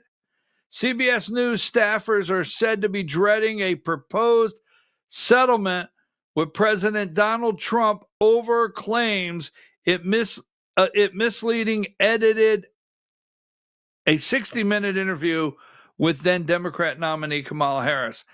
There is a settlement. ABC, a lot of people got upset with that settlement over at ABC. And there is said to be a settlement getting ready to happen with CBS. All right. Diane, give me this one here. Give me number 61. Get ready to close. A couple. Georgia. Folks, please watch this. Georgia House Speaker pushes for school safety legislation after Appalachia shooting. To prevent future school shooting like the one that occurred at Appalachia High School last September, House Speaker John Burns said he will support the development of a statewide database that would contain information about students' mental health history. This is a problem. All right? A database for your kids' mental health. This is a database that will follow your child sooner or later with red flag laws. Hey, in the 10th grade, I don't know if you should have a gun. Just saying, watch this in Georgia. Give me number 62. Georgia House Speaker calls for a database to track troubled students anonymously, an app to report threats, an anonymous app to report people. Whoa, Baba Louie. Oh, hey, whoa. Whoa. Now, number 75. I know, this is Georgia. Oh, that's the same one, 75. Here it is. I think this is the one I wanted. Number 76.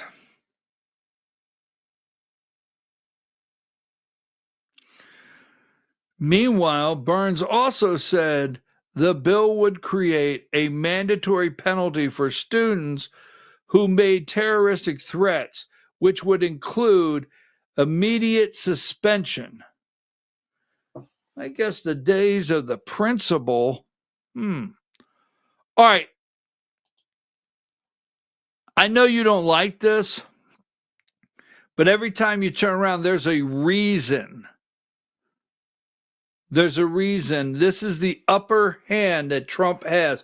Video 15 on Canada. Video 15. Look, what I'd like to see Canada become our 51st state. We give them protection, military protection. We don't need them to build our cars. I'd rather see Detroit or South Carolina or any one of our Tennessee, any one of our states build the cars. They could do it very easily. We don't need them for the cars. We don't need them for lumber. We don't need them for anything. We don't need them for energy. We have more energy than they do. We don't need them for energy. So I say, why are we doing this? Why are we willing to lose between $100 billion and $200 billion a year? We don't need them. As a state, it's different. We don't need your stinking badges. We don't need your badges. We don't need your stinking badges. We don't need your cars. I'd rather them be made in Tennessee. We don't need your lumber. That's right. That's the only reason he keeps saying that 51st state. Hey, look, we protect you. Realistically, we're your military. Realistically, we're your car manufacturer. You manufacture our products. I mean, I'll shut you down tomorrow. I will close your doors. We've talked about that. I just want to look to make sure I'm not leaving anything out here. I had this one here. Diane, give me. This is where I'm going, just so you know, 55. This is a stunt. We will talk about this later. But right here, Speaker John Burns to announce legislation to protect girls' sports tomorrow. That was yesterday. And here you go. And here you go. Today, number 56. At 1:30, the Georgia Capitol, House Speaker John Burns will hold a press conference to unveil his legislative initiative for protecting girls' sports. What a political stunt. I will be there. All right, folks, I'm out of here. I'm headed to Atlanta. Send me a message, call me, text me. Adios. I'll see you in the morning, 8 a.m. Thank you for everything, Diane. It was a nice day. I hope you're doing well. Later.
Hello, how are y'all doing? So just wanted to remind you guys that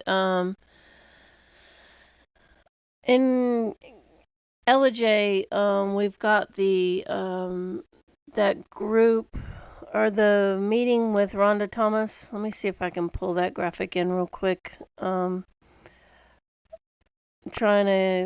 thought I was set up before I came on and I really wasn't, so just bear with me while I get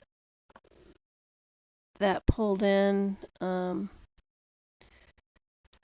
So Brian was talking about the legislation that they're doing, and Rhonda is going to come and talk to us about the legislation that's being presented and what's going to be like what we need to look out for.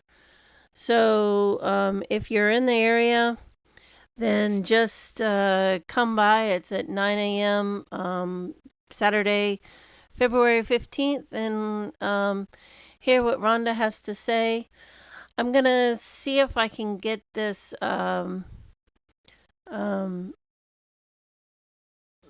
videoed so I can share it at a later time, because I think Rhonda is going to say some really great things that we all need to listen to and follow up on. So let me see if I can pull this in now. I think I'm ready.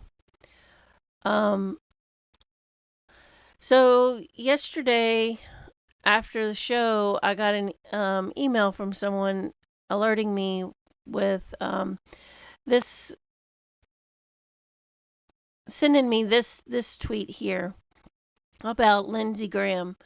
Well, I went and did some like looking at what this person posts on X, Data Republican small r.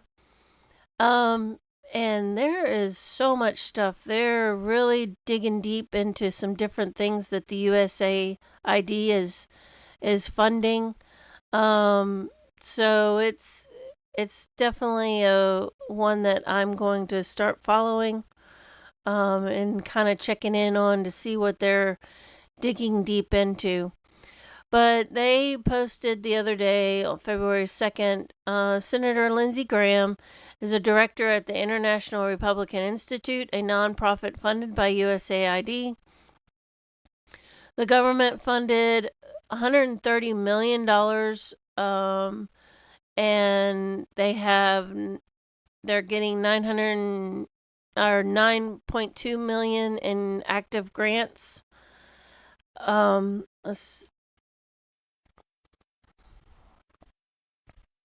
Many Congresspeople are not neutrals when it comes to closing down the USAID because they're a part of it. Now, Graham is a director or a board member of, let me pull over this one. Graham is a board director, board member of the International Republican Institute. So he's probably lining his pockets, I would imagine. And don't you remember that Graham was the one that virtually killed the midterms, the 2022 midterms, when he came out and mentioned about there should be a national ban, a 15-week national ban, and that just totally sent everybody into a tailspin in the 2022 midterms. Don't know if you remember that, but I certainly do, because it was like, oh my gosh, he just bamboozled everything. And so again, this is the same person that's posting all this. So while debugging, I found an interesting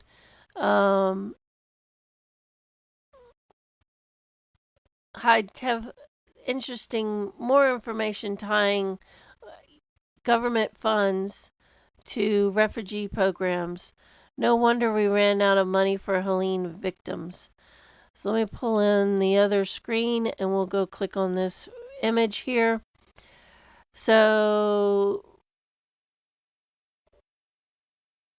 this is coming from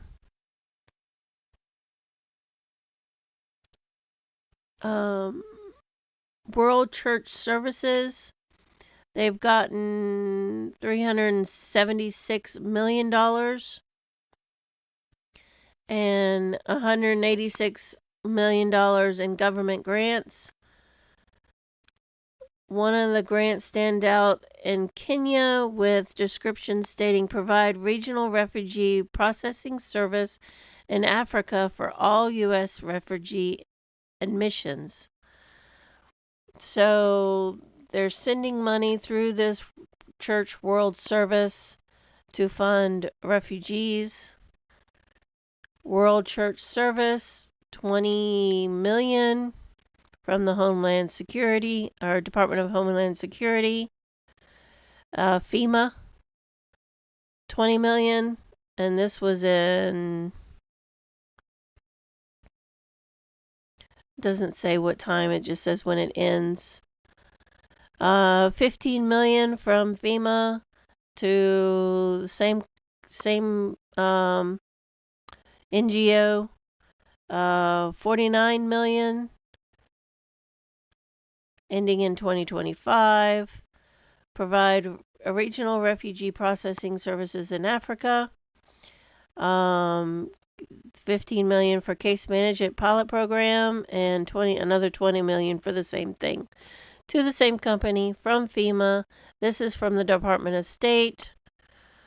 So just the amount of money that we send out for just crazy stuff. I couldn't imagine I think Elon's posted something.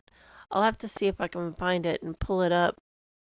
Be kind of hard to do that. Maybe while we watch a video, I'll pull it up on another computer and bring it in.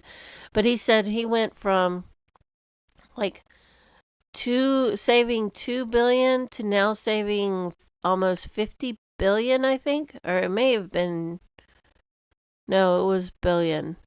So I'll have to find that tweet and show you, but he's really, I think he's finding so much that we'll be able to save a bunch and really knock down our debt.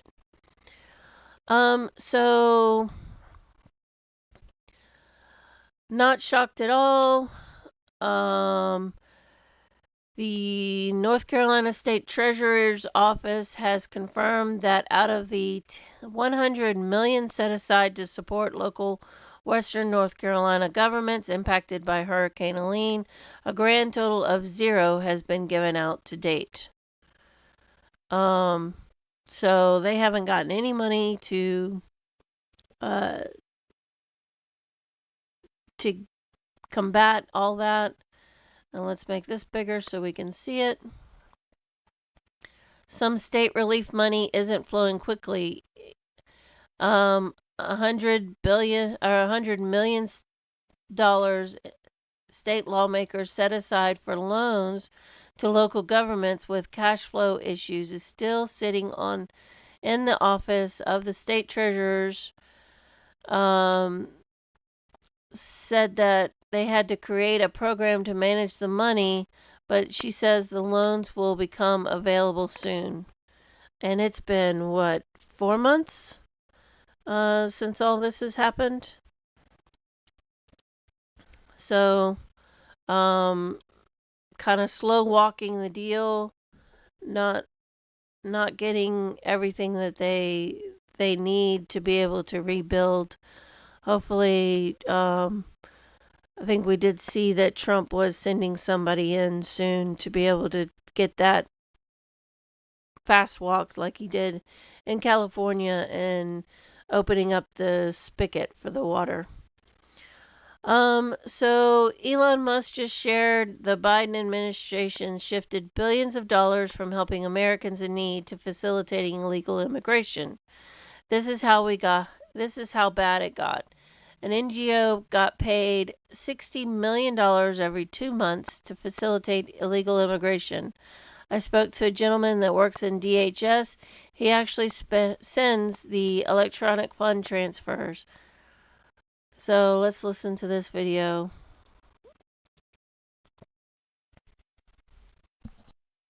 I'd like to ask Mr. Carroll and anybody else who would like to answer this, can you name some of these NGOs that have specifically taken these hundreds of millions of dollars and not used it to protect these children? Catholic Charities, Lutheran Family Services, Jewish Family Services. I spoke to a gentleman that works in DHS. He actually sends the electronic fund transfers, and I asked him, sir, tell me, who do you send, who are you responsible for, and how much is the largest check you cut? He said, I'm over Jewish Family Services, and I cut a check for $600 million. And I said, is that for like 3 years? And he told me, JJ, get in the game. That's 2 or 3 months, and it's renewable. I'd like to ask Mr. Carroll and anybody else who would like.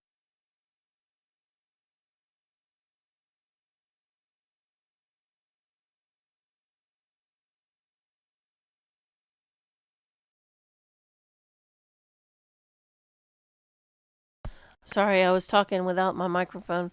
$600 million of U.S. taxpayer money sent to NGOs every 2 to 3 months for illegal migrants. And that has been, actually I can't say that, I don't know for sure, but if it hasn't been shut down, it will be shut down. So switching gears real quick, I saw this interview. If you didn't watch it yesterday on the Alex Jones show, David Martin, he's pretty well versed in a whole lot of things. But he said, so I don't know if this video actually says it. I can't remember because I've seen so much of it. But he was saying on the Alex Jones show yesterday that back in 2007, I do believe, he actually talked about this. But they knew that the Social Security and Medicaid, Medicare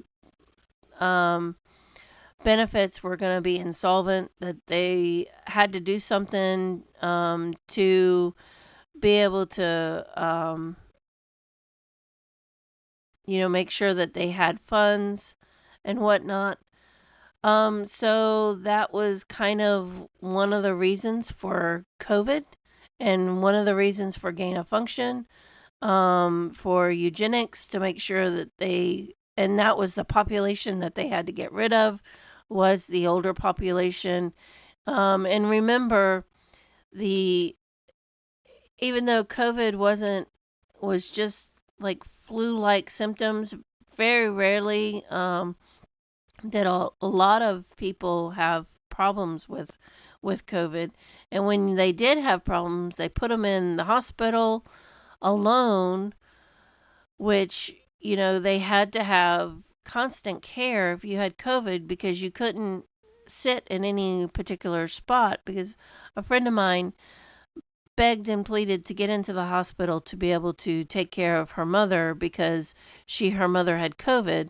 And one of the things was you couldn't sit still too long because the fluid would settle in your lungs, and then that's how a lot of people would die, was the fluid settling in your lungs. So you had to get up, move around, turn, and whatnot.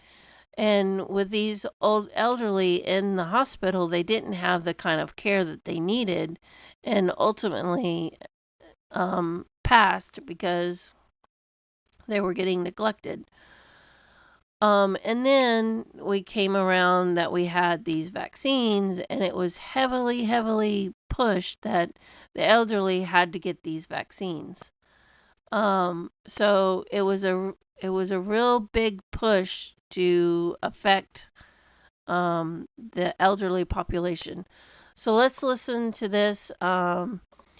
David Martin, he goes in and talks about that.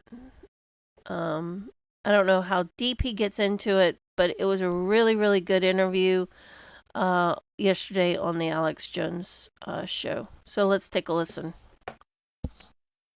There are 63 gain-of-function weapons beyond the coronavirus weapons. There are 4 that are coronavirus specific, but there are 63 other biological weapons currently in production in United States universities right now. And if President Trump were to take an executive action to save humanity, what he would do is he would actually place a moratorium on every single one of these gain-of-function programs and shut down all 67 active programs right now. If he was going to do the right thing, because what's the end game? The end game has always been, and Bill Gates said this very clearly in 2011, the World Health Organization has stipulated this from 2011, and they recited again in 2018 and 2019. Their end game is the decrease of the population of humanity on this planet. And that's a polite way of saying that these are sociopathic murderers who are actually building weapons to conveniently turn what we call healthcare into the front line of the biggest mercenary deployment of mass murdering psychopaths we've ever seen on this planet. And we as a society need to understand that it's not coming from a foreign adversary. It's coming from domestic adversaries who are intent on destroying the orderly structure of the United States.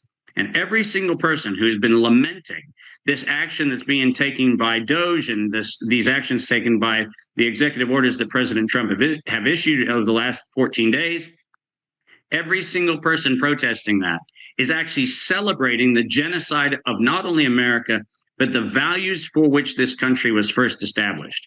You cannot, under any moral justification, come up with an excuse that says it's acceptable to have a death rate of American citizens. And that's a quote that has come not only from Moderna, but also from Pfizer.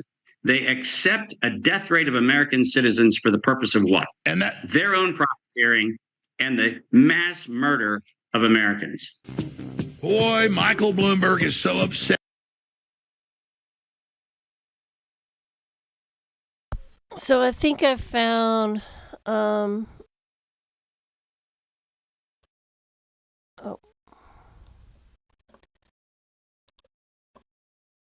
the post that I was wanting to show you. Let me see if I can zoom in a little bit.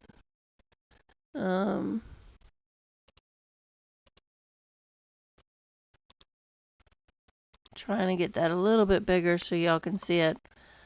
All right, fraud in the federal government is closer to 10%. Oh, goodness. Okay, there we go. Fraud in the federal government is closer to 10% of disbursements, so more like $700 billion a year. And I think he's actually found more because this was... Oh, no, this is today, actually.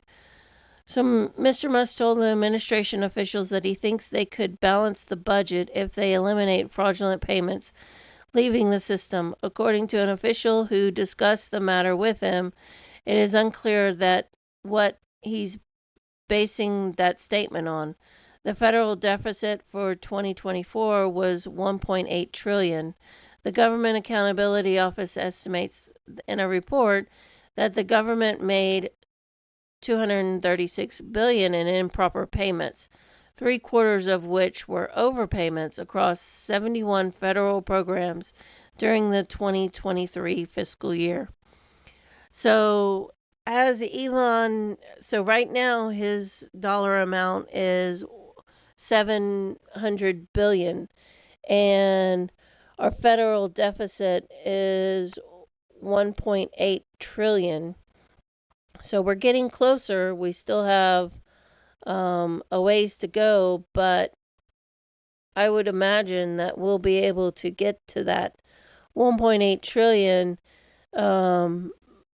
as the more and more Elon digs and finds information. So there's that, and then let me see what this is. Oh, then I've got a little bit more of the Dr. Martin interview.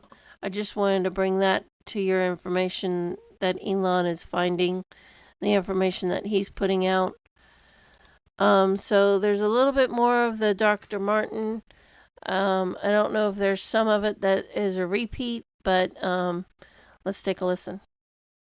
Or in 2026, which is exactly where we are, I said that the stock market would be subject to an enormous amount of manipulation of price to cover the bigger financial scandal. And this is back 2007. You can go back and look at it. It's the Arlington Institute speech.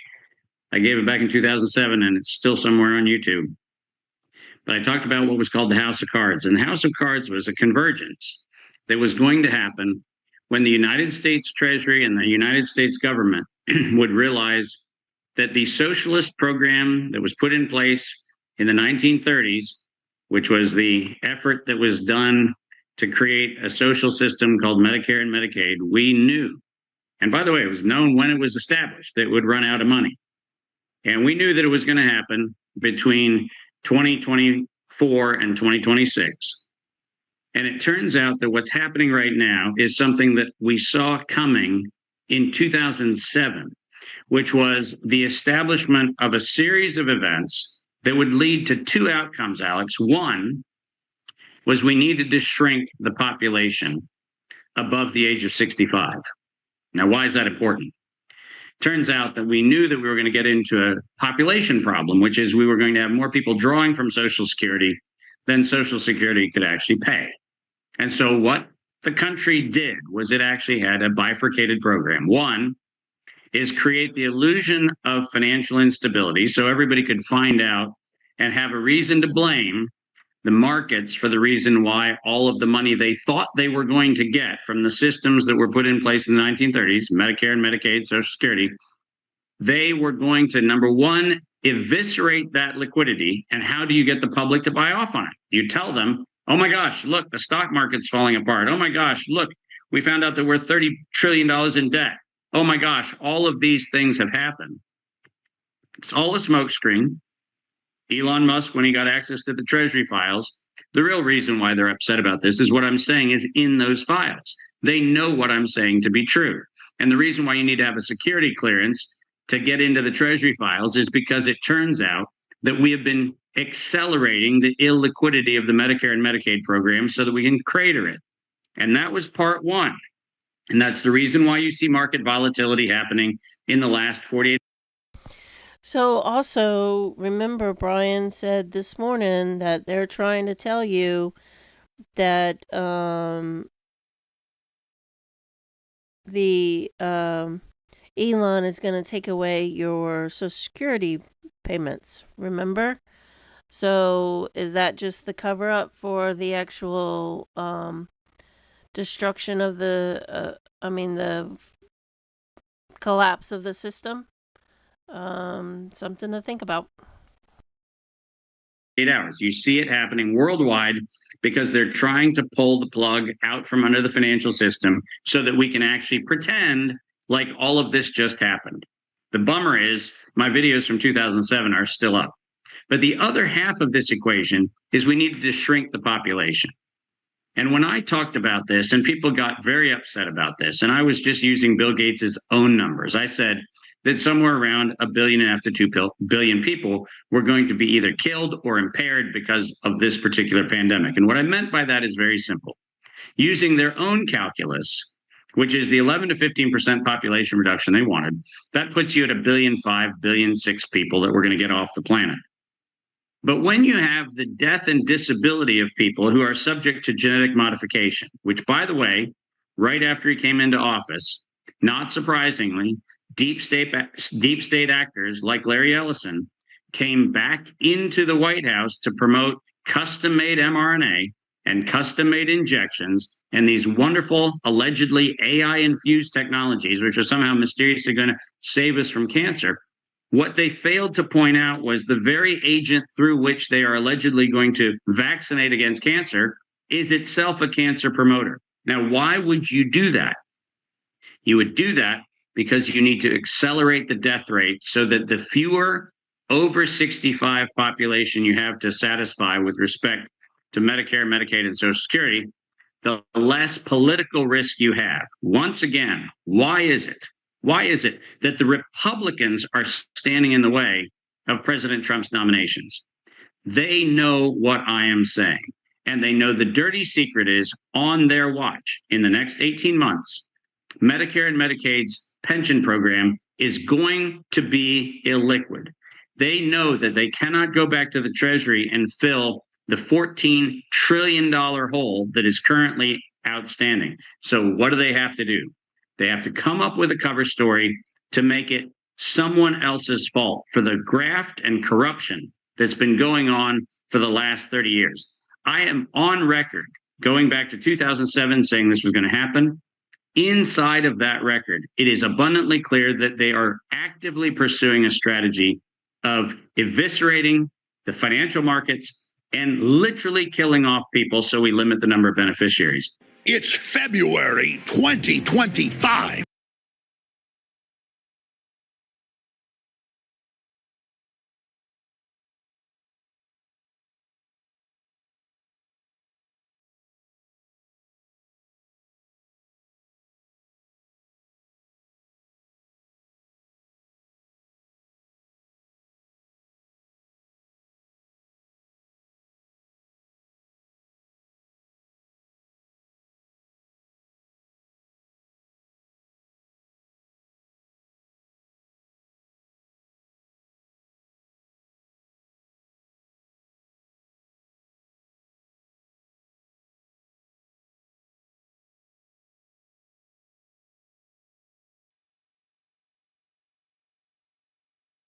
And the peer review papers that are coming out about vaccine injury, I mean, they were already coming out at an increased rate over the last year.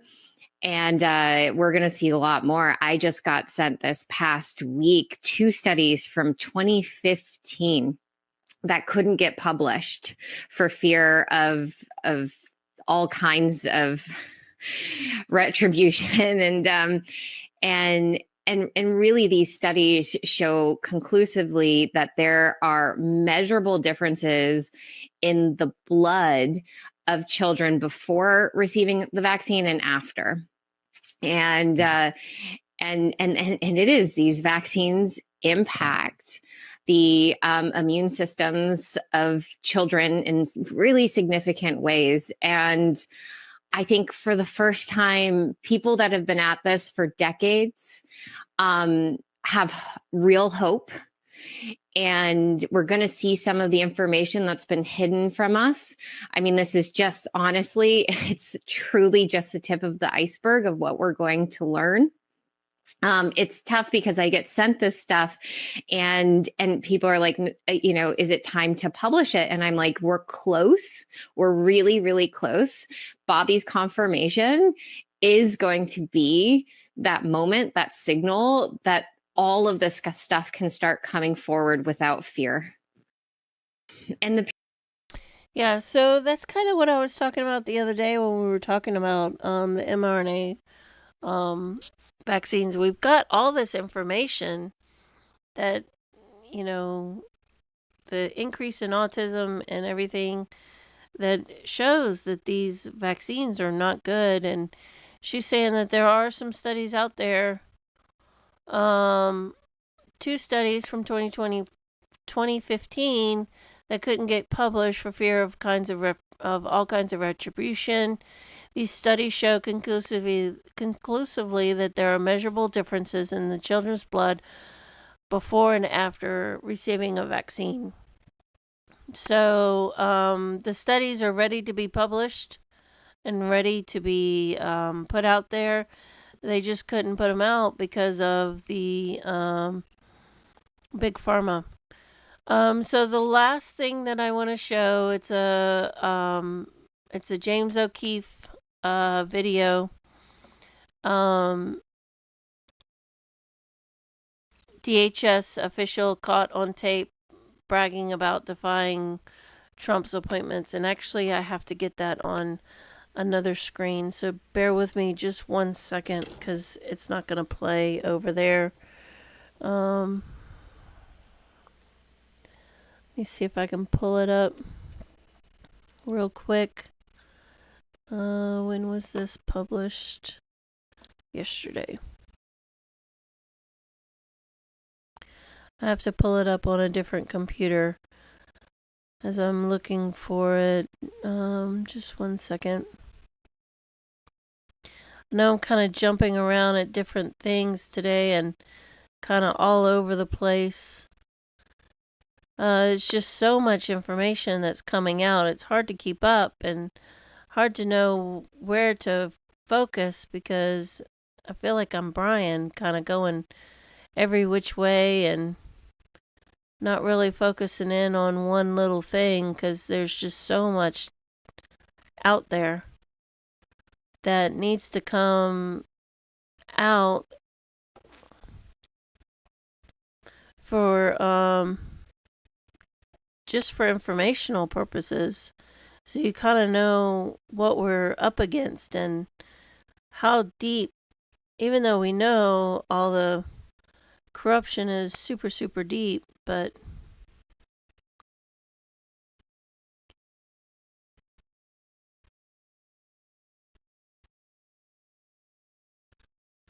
sorry, that was an Elon Musk video that I was reading the subtitles. Shouldn't do that while I can't find the video that I wanted to show.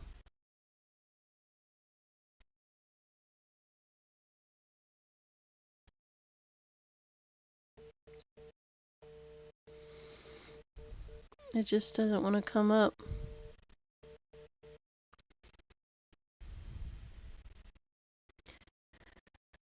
Should be getting close to it. Sorry about the delay. Oh, here it is. Found it. Alright, so let's switch it over. Oh, Got too many computers going. All right, so DHS official caught on tape bragging about defying Trump's appointees. So let's take a listen. Kristi Noem hates her. So the secretaries can set the priorities for the department, but they can't actually tell us what to do. We don't agree with those priorities.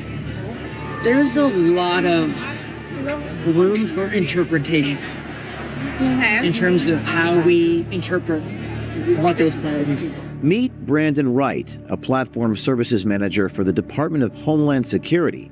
Brandon Wright states to our undercover journalist how he will defy Kristi Noem's orders. Wright also said he won't let Kristi Noem get in his way. The truth is, we don't let them get in our way. Okay, good. You're hearing like the real talk from like, we don't let them get in our way. And frankly, that's actually, I would argue, I'm not even being an asshole, I would argue that's my job. You know how a septic tank works?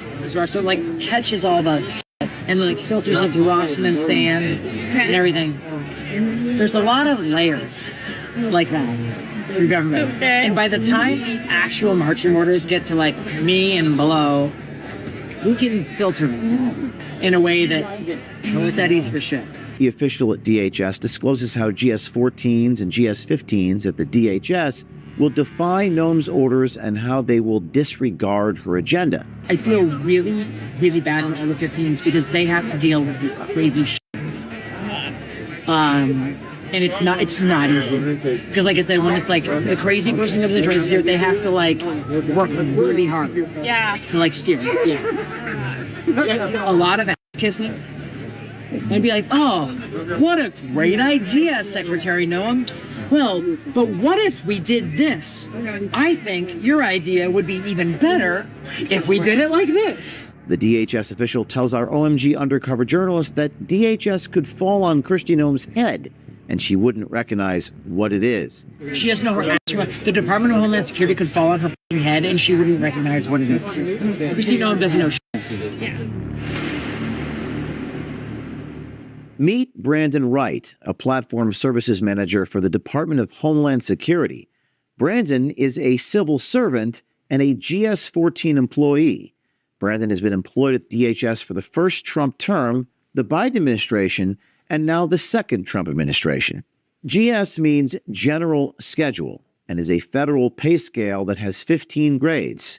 GS-13 to GS-15 are mainly top-level technical and supervisory positions. So my title is I'm the platform, it's not James Bond, but it's Platform Services Manager, which is way less sexy. I'm a full-time civil servant, but I don't work for the State Department. I work for Homeland Security. I was here during Trump's first 4 years. I work for what's called HSIN, the Homeland Security Information Network. Okay. We're like Google tools for Homeland Security law enforcement. My role is, I don't know what you know about IT, but I'm in product management.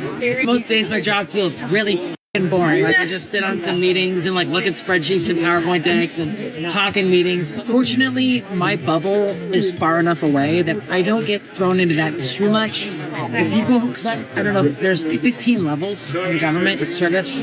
So like the 15 is the highest. It's called GS. You'll hear people in DC, you'll hear people talk about this all the time. GS stands for General Schedule. Okay. But that's like the level you are in government. So I'm 14. Oh, wow. The 15s are the people that like are at the White House doing stuff like, so like I report to those people. Like I only rarely will I like go to the White House or something. I sometimes, but like rare. Because the 15s are the highest level. They're the ones who interact with all the appointees. Yeah. I'm the one who makes all the reports and does all the work for the 15s. Okay. And then like gives them, and so like, and I mean, sometimes I do meet with the White House administration people too. And so at some point, I would like to, that would be promotion. I would like to get promoted at some point, which would be great. But like, for now, if Harris had won, I would have been like stepping on the gas to get promoted. Brandon Wright met with our OMG undercover journalist last week to vent his hatred about Trump-appointed DHS Secretary Kristi Noem. So I was looking up, because I remember that you worked at DHS. So I was trying to do some homework. Yep. And I looked up who was coming in, like, who Trump is putting in charge. She's nuts. Kristi Noem. Her. You want to know what my favorite thing about Secretary Mayorkas, the last one, was? He gave us a ton of bonus vacation. No way Kristi Noem's going to do that. No. You don't think so? No, she's going to be like, you. Because that's the thing. Trump is picking people that hate us. But that's what he wants. He wants people. He wants conflict. After experiencing 4 years of a volatile economy, America is facing the two wouldn't. Tell me what you hate about her. She doesn't know her. The Department of Homeland Security could fall on her head and she wouldn't recognize what it is. Kristi Noem doesn't know shit. Yeah. So to say that like I am not excited about this would be the most epic understatement. Okay, but when you have somebody that's crazy, like the I'm job glad that you you were able have to is recognize so that about her by researching her. That's a green flag for me. Yeah. We're on the same page. We asked Brandon Wright on the Undercover Meeting what he is going to do when Kristi Noem is the boss. Wright told us that, quote, the secretaries can set the priorities for the department, but they can't actually tell us what to do. Wright also said he won't let Kristi Noem get in his way. So the secretaries can set the priorities for the department. And she's the secretary? Yeah. Okay. But they can't actually tell us what to do. So do you want to know the truth? Remember when I told you, like, on the call, I was like, the people who are actually in charge are the permanent civil servants. Right. The truth is, we don't let them get in our way. Okay, good. You're hearing, like, the real talk from, like, we don't let them get in our way. Brandon Wright, the official at DHS, discloses how GS-14s and GS-15s at the DHS will defy Noem's orders and how they will disregard her agenda, saying there's a lot of room for interpretation. I feel really, really bad for all the 15s because they have to deal with the crazy shit.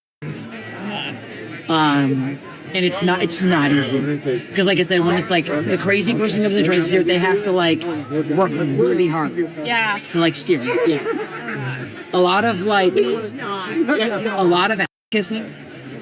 I'd be like, oh, what a great idea, Secretary Noem. Well, but what if we did this?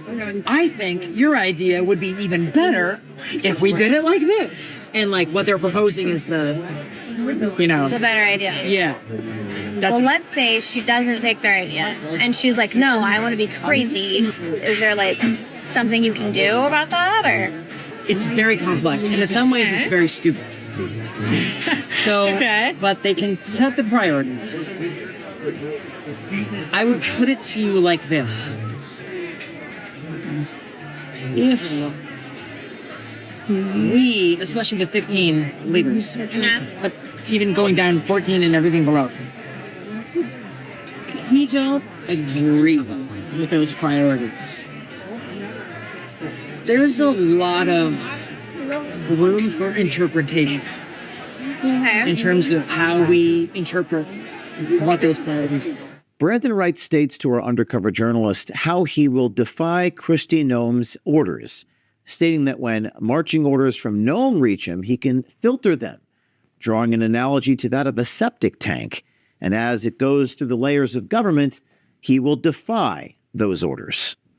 You know, something like it. It holds like sewers, right? Sewer, yeah, but it's like a private lot, and it starts off with like a bunch of layers of like rocks, and there's like different layers of rocks, so it like catches all the and like filters it through rocks and then sand and everything.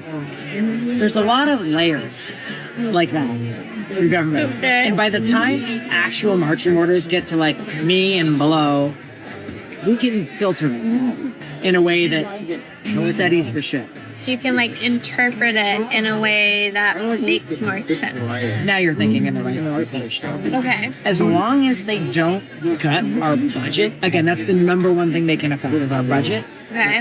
If they cut our budget, that's that. We can be screwed. If our budget goes away, we're fucked. In recent months, many of our fellow Americans experienced unprecedented natural disasters. Me too.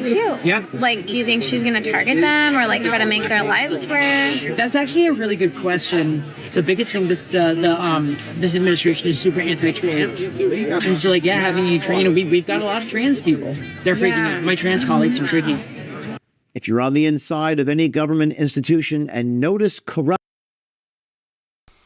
All right, so I think I've shared some information that'll have you thinking between me and Brian, hopefully. If you see anything out there that you would like for me to share that maybe I miss, because there's, like I said, there's so much information out there that's flying. Information's being uncovered. It's crazy. It's hard to keep up. So if you want to share anything, just email me, fyndiane@gmail.com, and I'll be happy to share it with the audience. Other than that, y'all have a wonderful day. We'll see you tomorrow morning at 8 a.m. Remember, Brian is going to be broadcasting live, hopefully.